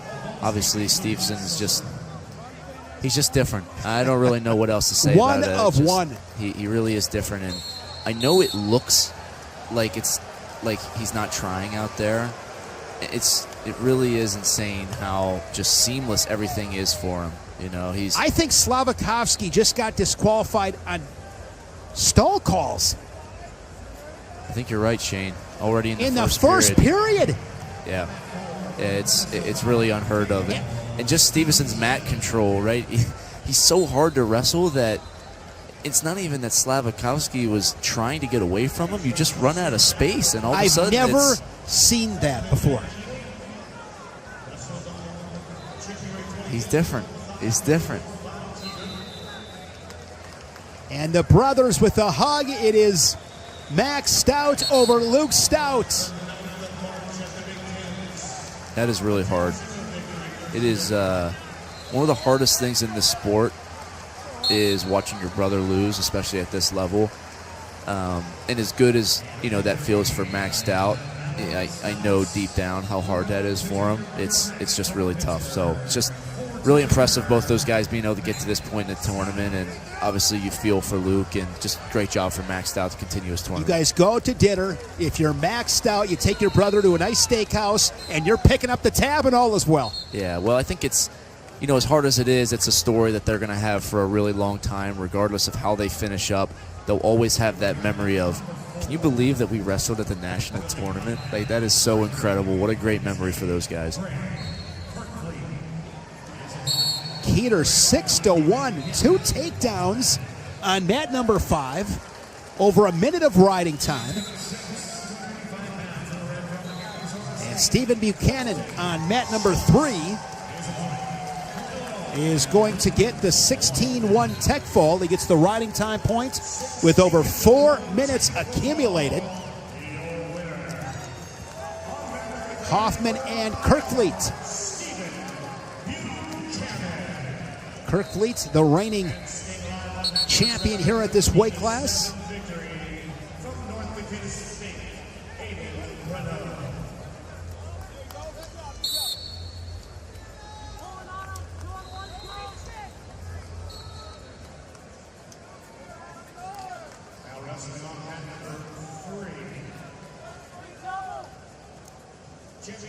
Colton Schulz and Luke Luffman on mat number 6. Colton Schulz, 4-time All-American, 4-time Pac-12 champion. He was second this year to Wyatt Hendrickson of Oklahoma State. Colton Schulz fell to Gable Steveson in Detroit in 2022. 6th, 7th, 2nd, and 4th at the national tournament for Colton Schulz. Of course, a Greco World Team member. Yeah, unbelievable career so far for Schulz, and he wants to cap it off with a national championship. Luffman actually beat Schulz earlier this season at I believe it was in November, so it seems like forever ago, but Luffman did win. I believe it was by a point. It was really close, and Schulz has really become a master of winning these close matches. A little bit of a size advantage, but Luffman has impressed me all season long. He's had a really good season again. Illinois, a solid campaign. They made some big jumps. Really solid team.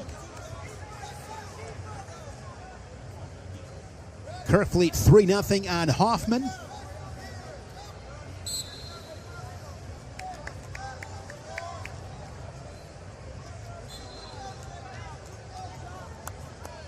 Gavin Hoffman, the MAC champion. Hoffman, back in 2022, was 6th for Ohio State at 197. And I remember he was a high seed. He had one of those runs. And Hoffman was actually an assistant coach for Lockhaven earlier at the start of the season. They figured out the eligibility that he had an extra year and now making the most of it at the national tournament. Nevels and Treffin, mat number 3, scoreless as they approach the midway point in this first period. Nevels began his career at Penn State. Treffin began his career at NC State. NC State. And Treffin's been a pretty cool story. Transferred halfway through the season to finish out his career at Lehigh, with Isaac Trumbull being at heavyweight. Bit of a logjam there, and Treffin has made the most of it. Lehigh was a perfect fit for him. Look at their coaching staff with Zach Ray, one of the best coaches at developing heavyweight talent. Jordan Wood in the room.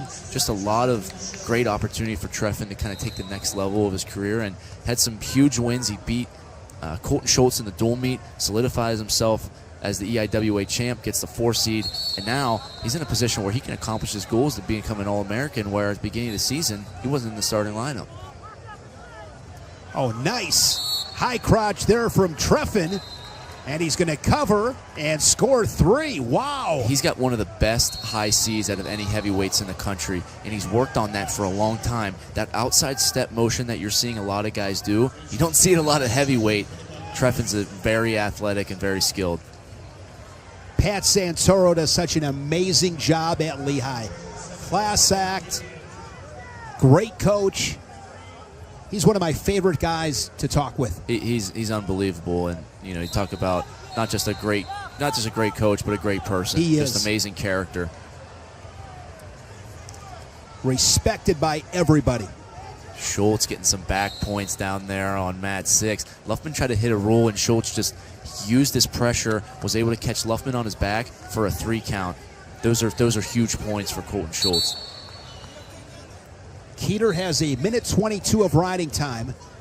And how about Keeter? I'm really impressed with him. I thought this was going to be a super close match. He comes out in the first period and gets 2 takedowns, is really just dominated. And now if you are Keeter and I, we've got to be thinking bonus points as he works a front headlock on the Buckeye Feldman. Colton Schulz on mat number 6, riding time over 60 seconds. And on mat number 4, Kirkley with riding time over 2 minutes, with 50 seconds remaining in the second period. We are back at it tomorrow, right here on ESPN Plus, as our Matcast coverage continues. Quarterfinals tomorrow, noon Eastern, 11 Central. Be sure to join us. We would love to have you. It's going to be hard to top today, but I think tomorrow, man, it's just going to be such good wrestling. Every match is going to be important. Everyone fighting for their dreams. It just does not get any better than tomorrow morning. Colton Schulz finishes the second period on top, in command to the third. Keeter 30 seconds away from a W and a berth in the quarterfinals. Shot there on the edge from Feldman. Treffin another takedown. Super impressed by his wrestling. Just love whenever a guy gets that opportunity to get back in the lineup and just makes the most of it. Every one of these guys competing at this tournament, all 330 guys have a story.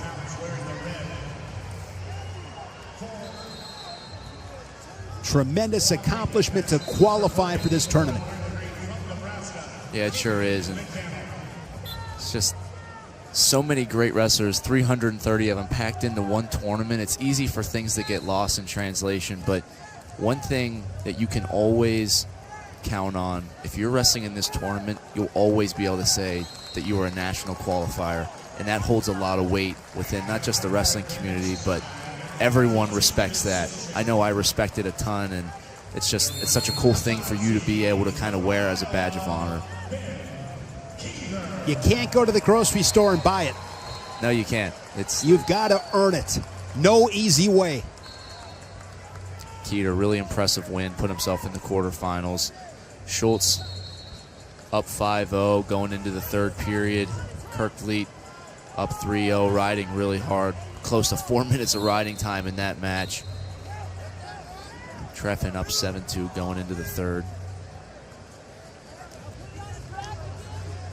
Kirkley, 4 minutes of riding time.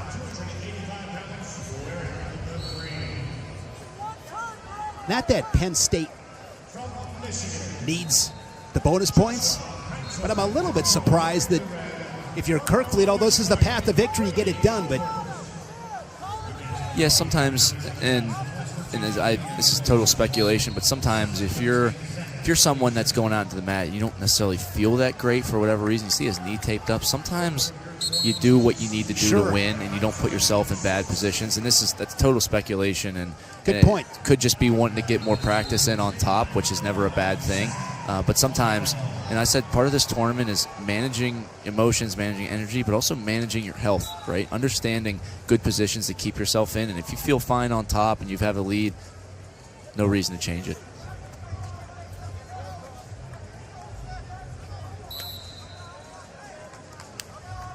Heinzelman and Colbert on mat number 5. Army's Colbert. Looks like they're addressing his left leg. I've been impressed with Treffin. Looking forward to the quarterfinal. If Treffin hangs on with him and Keeter, it'll be a 5-4 matchup. That'll be fun to watch. It'll be fun to watch because both guys are looking to find the podium for the first time. And there's always a lot of hunger there. When you haven't made that podium, that's constantly in the back of your mind when you're training. If you're Ben Keeter and you're coming to Iowa, you're coming in the room every day, you've got that vision of you on the top of the podium, on your mind. Same thing for Treffin. In his 6th year, you know that's something that they both want a lot. Kerkvliet, with over 5 minutes of riding time, gets the 4-0 decision. Cale Sanderson, Casey Cunningham. You know, one thing people don't really talk a lot about, when you get up to, and I noticed this a lot more when I went from 184 to 197, the amount of sweat that you have to deal with is so hard. And I always said, I always like to try to get turns, but if I didn't get a turn in the first period, it was borderline impossible to get a grip on someone's wrist and try to get a tilt. It's just something that these upper weights have to deal with that may kind of go unnoticed, but it's pretty intense how much you sweat out there. Colton Schulz earns himself a meeting with Gable Steveson. That'll be a rematch of the 2022 National Championship match. Was wrestled in Detroit. That was Gable Stevenson's 2nd title. He won it in 2021.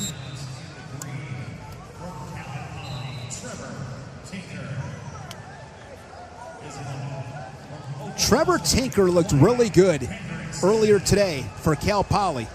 Another stiff test awaits. I was really impressed with Tinker taking out Lance Runyon, but it was the way that he did it. It was the amount of points that he scored, and he majored Lance Runyon, who majored him a few months earlier at the Cliff Keen. So you see that big jump that he made in a couple of months. You said it, a huge test here against Wyatt Hendrickson, but you want to be peaking at the right time. Cal Poly's done a great job of getting Tinker up to this ability to wrestle right now.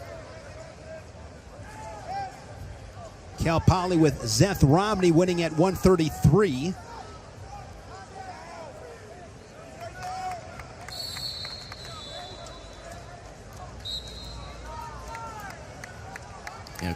Mat 5, Colbert and Heinzelman. Colbert had a big upset win over Jimmy Mullen in the first round. Heinzelman has looked really solid, chasing down another takedown. He's up 7-1, looking up to go 10-1, go out of bound, action call. Heinzelman looks great today. With the riding time points, an 8-3 final for Owen Treffin of Lehigh.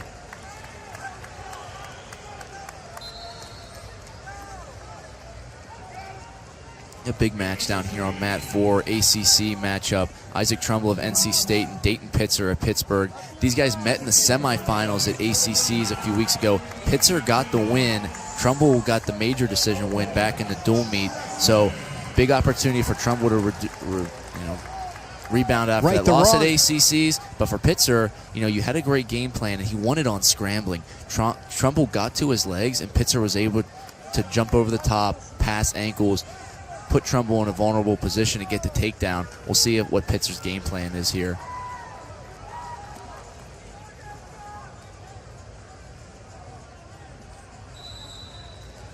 Hendrickson early lead on mat number 6. He's just a bully on top, too. He's someone that's always looking for falls. Kind of rare at heavyweight to see the way that he gets the falls. But he's able to wrestle very agile, and he can he can go feet to back. He can pin you from top. He's got a great cross-face cradle. See a takedown by Trumbull here in the first period. But Pitzer, he's always dangerous. When he starts getting in this, he's on bottom, and he has Trumbull's leg. You see Trumbull doesn't feel that comfortable in that crab ride position. You might remember a couple years ago, he pinned Wisconsin heavyweight Trent Hilger in this position at the Midlands. He reached over top. I remember that. So if you're Trumbull, you've got to be really careful here. Yes, you're on top, but don't put yourself in a position where he can reach back and try to get a fall. Even if you're trying to go for back points, you don't want to put yourself at harm of a fall. That was Pitzer's true freshman year, right? He also beat Colton Schulz at that tournament as well. That's what I'm talking right there. There we go. He grabs that head. Trumbull did a good job of getting off the side, but now he's got the reversal and Trumbull on his back. Reversal, no back points. Trumbull so fortunate to not give up back points. And that reversal comes inside of 10 seconds. It's a 1-point match. Second period upcoming. Yeah, it just felt eerie. Felt like you felt that coming. You could see that coming with Pitzer in there. He traps that leg in, and for upper weights, there's not a lot of space to move down there. Reaches back over the top, gets 2 hands on the head, gets the reversal. Those are big points for Pitzer. Hendrickson looking for the fall on mat 6. Oklahoma State needs those bonus points too. Oklahoma State currently in 3rd place behind Penn State and Nebraska. Got that barbed wire, that butcher position.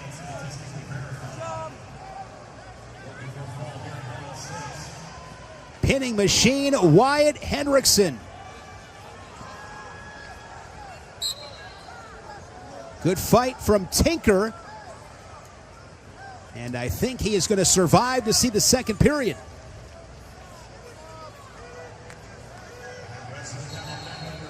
See, Heinzelman got a cradle of his own up there on mat 5. He's been scoring a ton of points in that match. He had a pin in his first match. Yeah. That cradle on the edge.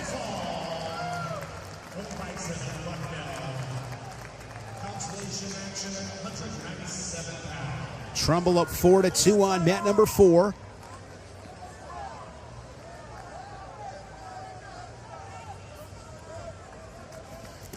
This second round was spicy.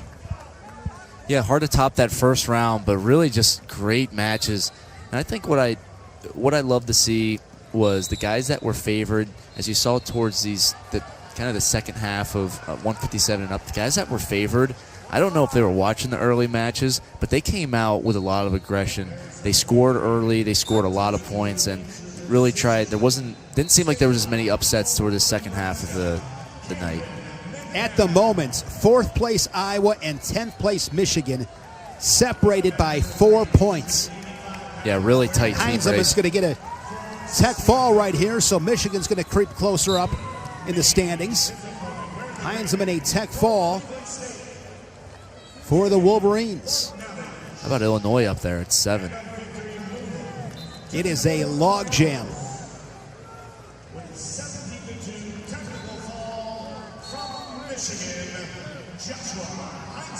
So final 2 matches on the championship side with Trumbull and Pitzer, Hendrickson and Tinker on mats 4 and 6 there on the bottom.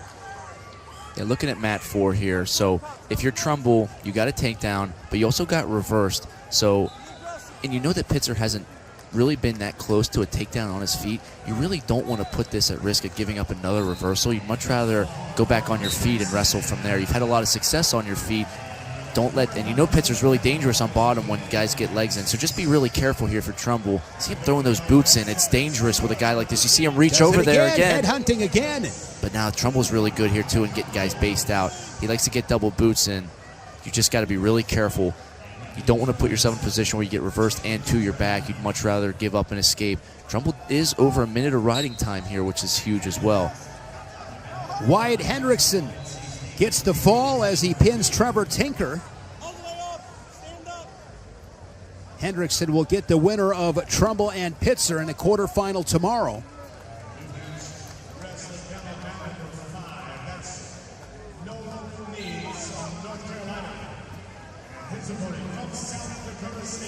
Trumbull, solid job in this top position. And these are these positions, right? You're kind of halfway on the mat. Don't let the guy go out. You got a minute left. If you can take another 20 seconds off the clock here, that's huge. See Trumbull really doing a good job with that tight waist. Do not let him crawl out. Try to pull him in, inch at a time. You got 2 boots in. You really try to stay in bounds here. See that clock just continue to tick down. All of a sudden we're at 40. Well, the alternative is a lot of times guys just take people out of bounds, and that's a whole 25 seconds that you lose out on top. So it really is these little things, and you know, I feel like I say it all the time, but the little things like that make the biggest difference. It's so true, and it applies, Trent, especially at the highest levels of Division I wrestling, but it applies at all levels. Absolutely. And when you develop those habits growing up, those are championship habits. Yeah, they are. And if you're a young person watching this, you're a coach, those are the little things that you've got to really focus in on in training. And yes, there might not be the most exciting things to focus on, but it's good film study, good match wrestling IQ, and you want your guys to always be kind of making the right decisions out there. You want to get your arm raised? You like that feeling? That's the stuff you got to really expect and get ingrained in your wrestling. Yeah, so especially now, we talked about Trumble's up by riding time. He's in a great position. Just continue to ride out. Good bounce back from ACCs. He put himself in danger a couple of times with legs in, but was able to get this third period ride out and send himself to the quarterfinals. Isaac Trumbull with the riding time, 0.52 decision. Trumbull will meet Hendrickson of Oklahoma State tomorrow in a 285-pound quarterfinal. So everything is set for the quarterfinals tomorrow morning. Those are going to be off the chain here in Philly. Again, right here, ESPN Plus, Madcast coverage, noon Eastern, 11 Central. It is going to be a phenomenal day of wrestling. The quarterfinals, of course, tomorrow night, the semifinals, the blood round. The dog bone will be busted out here on the floor of Wells Fargo Center. If you're a wrestling fan, you absolutely cannot miss tomorrow. I know it's a late night. Do some research on your brackets, get them filled out, pick those matches you want to watch. I mean, you can't go wrong with any of them. And even these Conci round matchups will be bonkers. So tomorrow, get a good night of sleep tonight because you do not want to miss any wrestling tomorrow. Wrestlebacks will continue as well while the quarterfinals are being wrestled. Couple rounds of wrestlebacks, and that will set the stage for the blood round tomorrow night to go alongside the championship semifinals. Matt 7's a good match here. Salazar 10 seed and Volker 7 seed. Obviously both get upset in the first round, having to meet in this Conci round 1. Bogdanovich of Cleveland State on mat number 3. Ming's a fun guy to watch. Now, I watched a lot of Stanford wrestling this year with them being in the ACC, and undersized, sure, but his heart, huge. Always wrestling through to the end of the match, and has been a great anchor for Stanford in their inaugural season in the ACC. He's won a lot of close matches, and in his 5th year, his first appearance at the NCAA championships, it's special for him. I'm really looking forward to the future of Stanford wrestling, a nucleus of really good young talent. Great coach with Coach Ayers, your brother's on staff.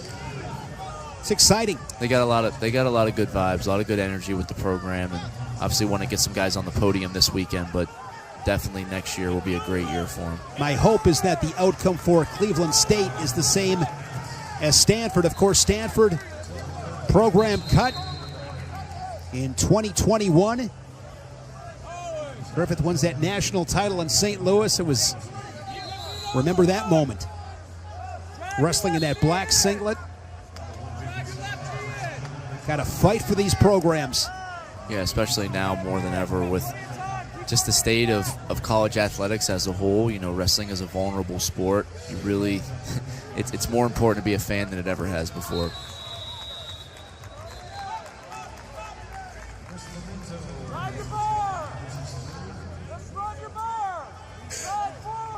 Matt 7 upper right. Volker leading Salazar 1-0. Bullock and Herrera scoreless after 3 minutes. Those two bottom right, Matt 8. Mullen doubling up Barquette on mat 6, 6-3.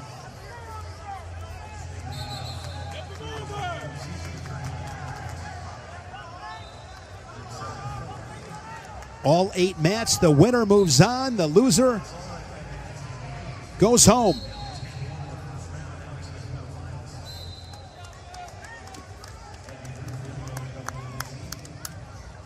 Ming and Bogdanovich riding time and on factor on mat 3 in a 1-1 match. Davis of Cornell with a 3-0 lead, mat 2 bottom left. You have a good time today? I loved it. I had a blast. I hope the viewers at home enjoyed it. So much good wrestling and so much more good wrestling to come. And you know, we know that you're the true fans tuning in on all 8 mats. I know it's a long day for a fan to take in a lot of that, but there really is no better weekend to go all out for it. No question. Some great insight today, Trent. Looking forward to getting back after it tomorrow. I defended your underhooks pretty well today. Knew they were coming. Spent a lot of time watching film. A lot of time. I watched all 4 of your ACC tournament finals. I watched all 4 of those. And I watched a bunch of your NCAA tournaments. You won the 5 All-American honors. I watched, 16, 17 of those matches.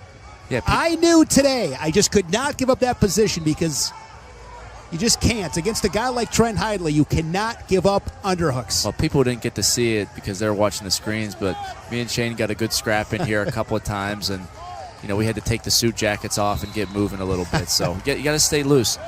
Absolutely.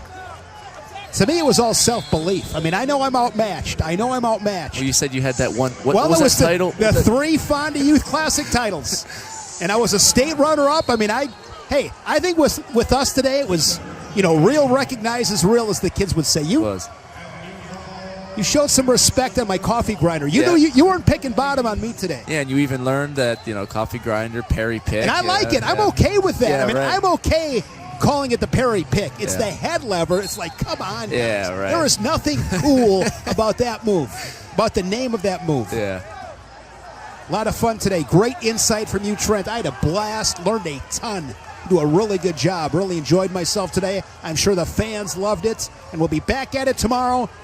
Join us noon Eastern, 11 Central, right here on the Matcast. Possible fall on mat number 5 with Neves and Rasmussen.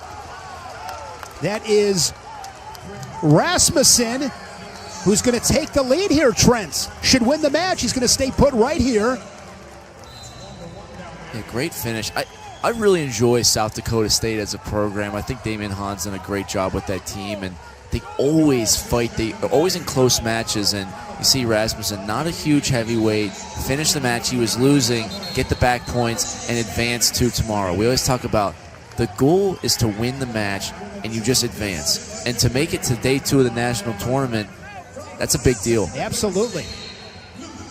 On mat number 7, riding time and on-factor with Volker and Salazar. That one appears destined for sudden victory.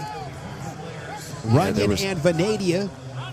Yeah, Salazar and Volker really close. Salazar was so close to a takedown. It looks like they threw the brick to try to get it. They didn't call it. Volker did a good job wrestling out of the position. See what the review looks like. Mullen and Barquette on mat 6. Mullen does have riding time. He will win this one 9-6.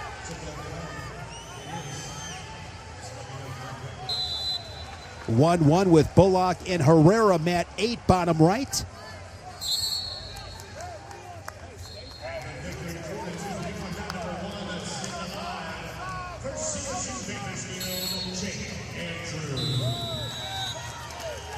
The Panther Runyon 3-0 first period lead. Mat 3.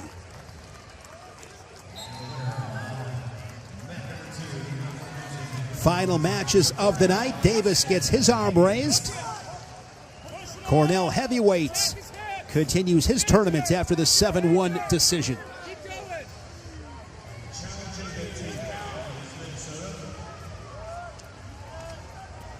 Three more for Day of Binghamton. Now up 8-1. Mitchell began his career at Buffalo, now at Wyoming. There's a big takedown by Bullock at mat 8 right at the end. Takedown to the back. Good win to advance to that day was 2. 1-1, right? Yep, 1-1 at the end. Big takedown, back points to move on to day 2. Indiana's had a great Yes, day. they It have. seems like we talked about them a lot. Angel Escobedo, national champion for Indiana back in his career. Awesome job. Talked about Pat Santoro before, just being a great human being. Angel Escobedo, same thing. Top notch. Yes, he is. Class act.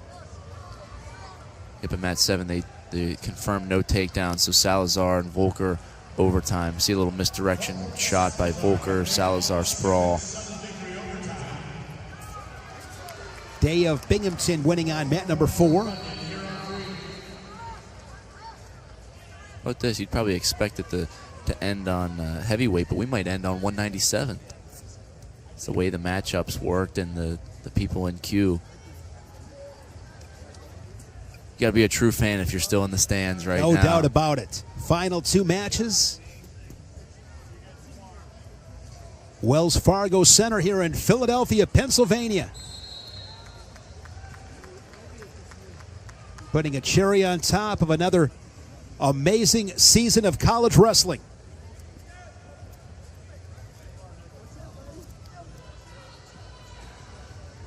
Mentioned Nebraska Kearney winning Division II. Johnson and Wales along with Wartburg tying for the title in Division III. NAIA, Grandview, I believe, once again with Coach Mitchell. Iowa women winning, and then Life University winning the NAIA. So congratulations to all those championship teams.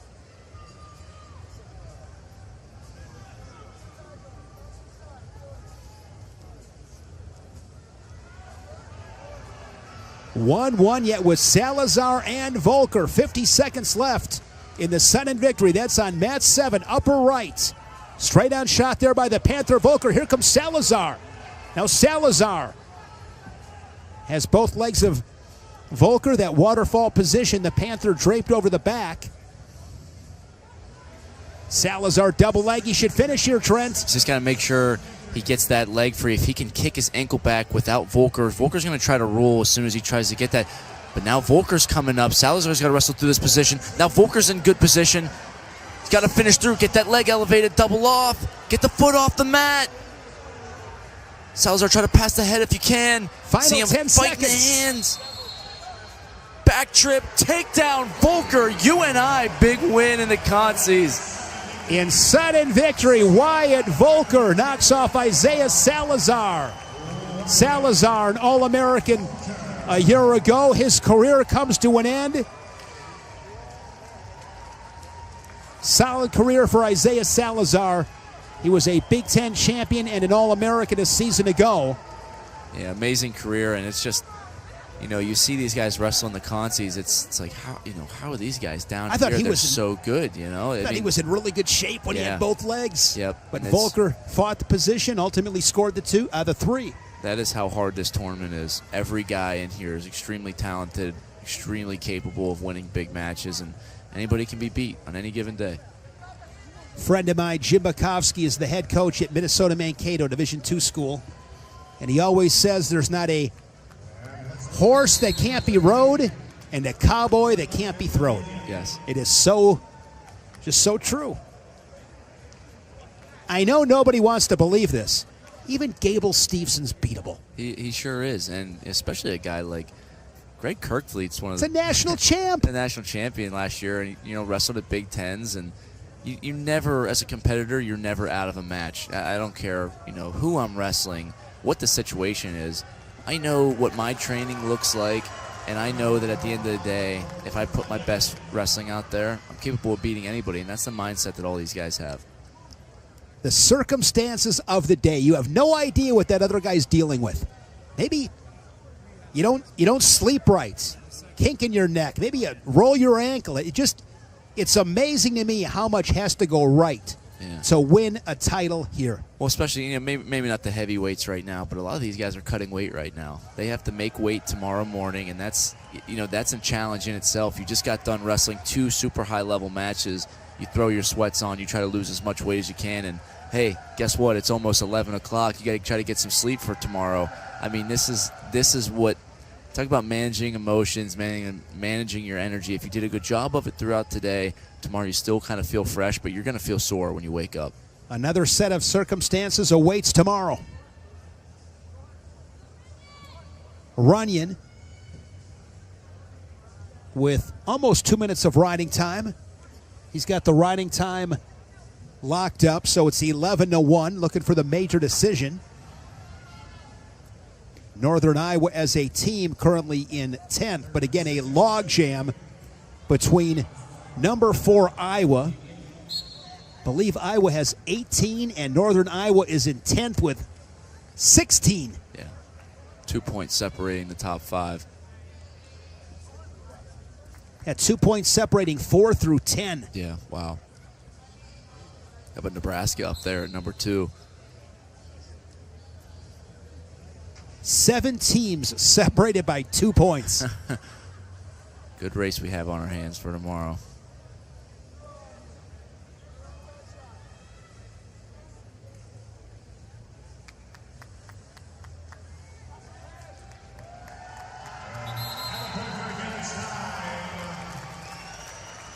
So the number 18 seed here at 285,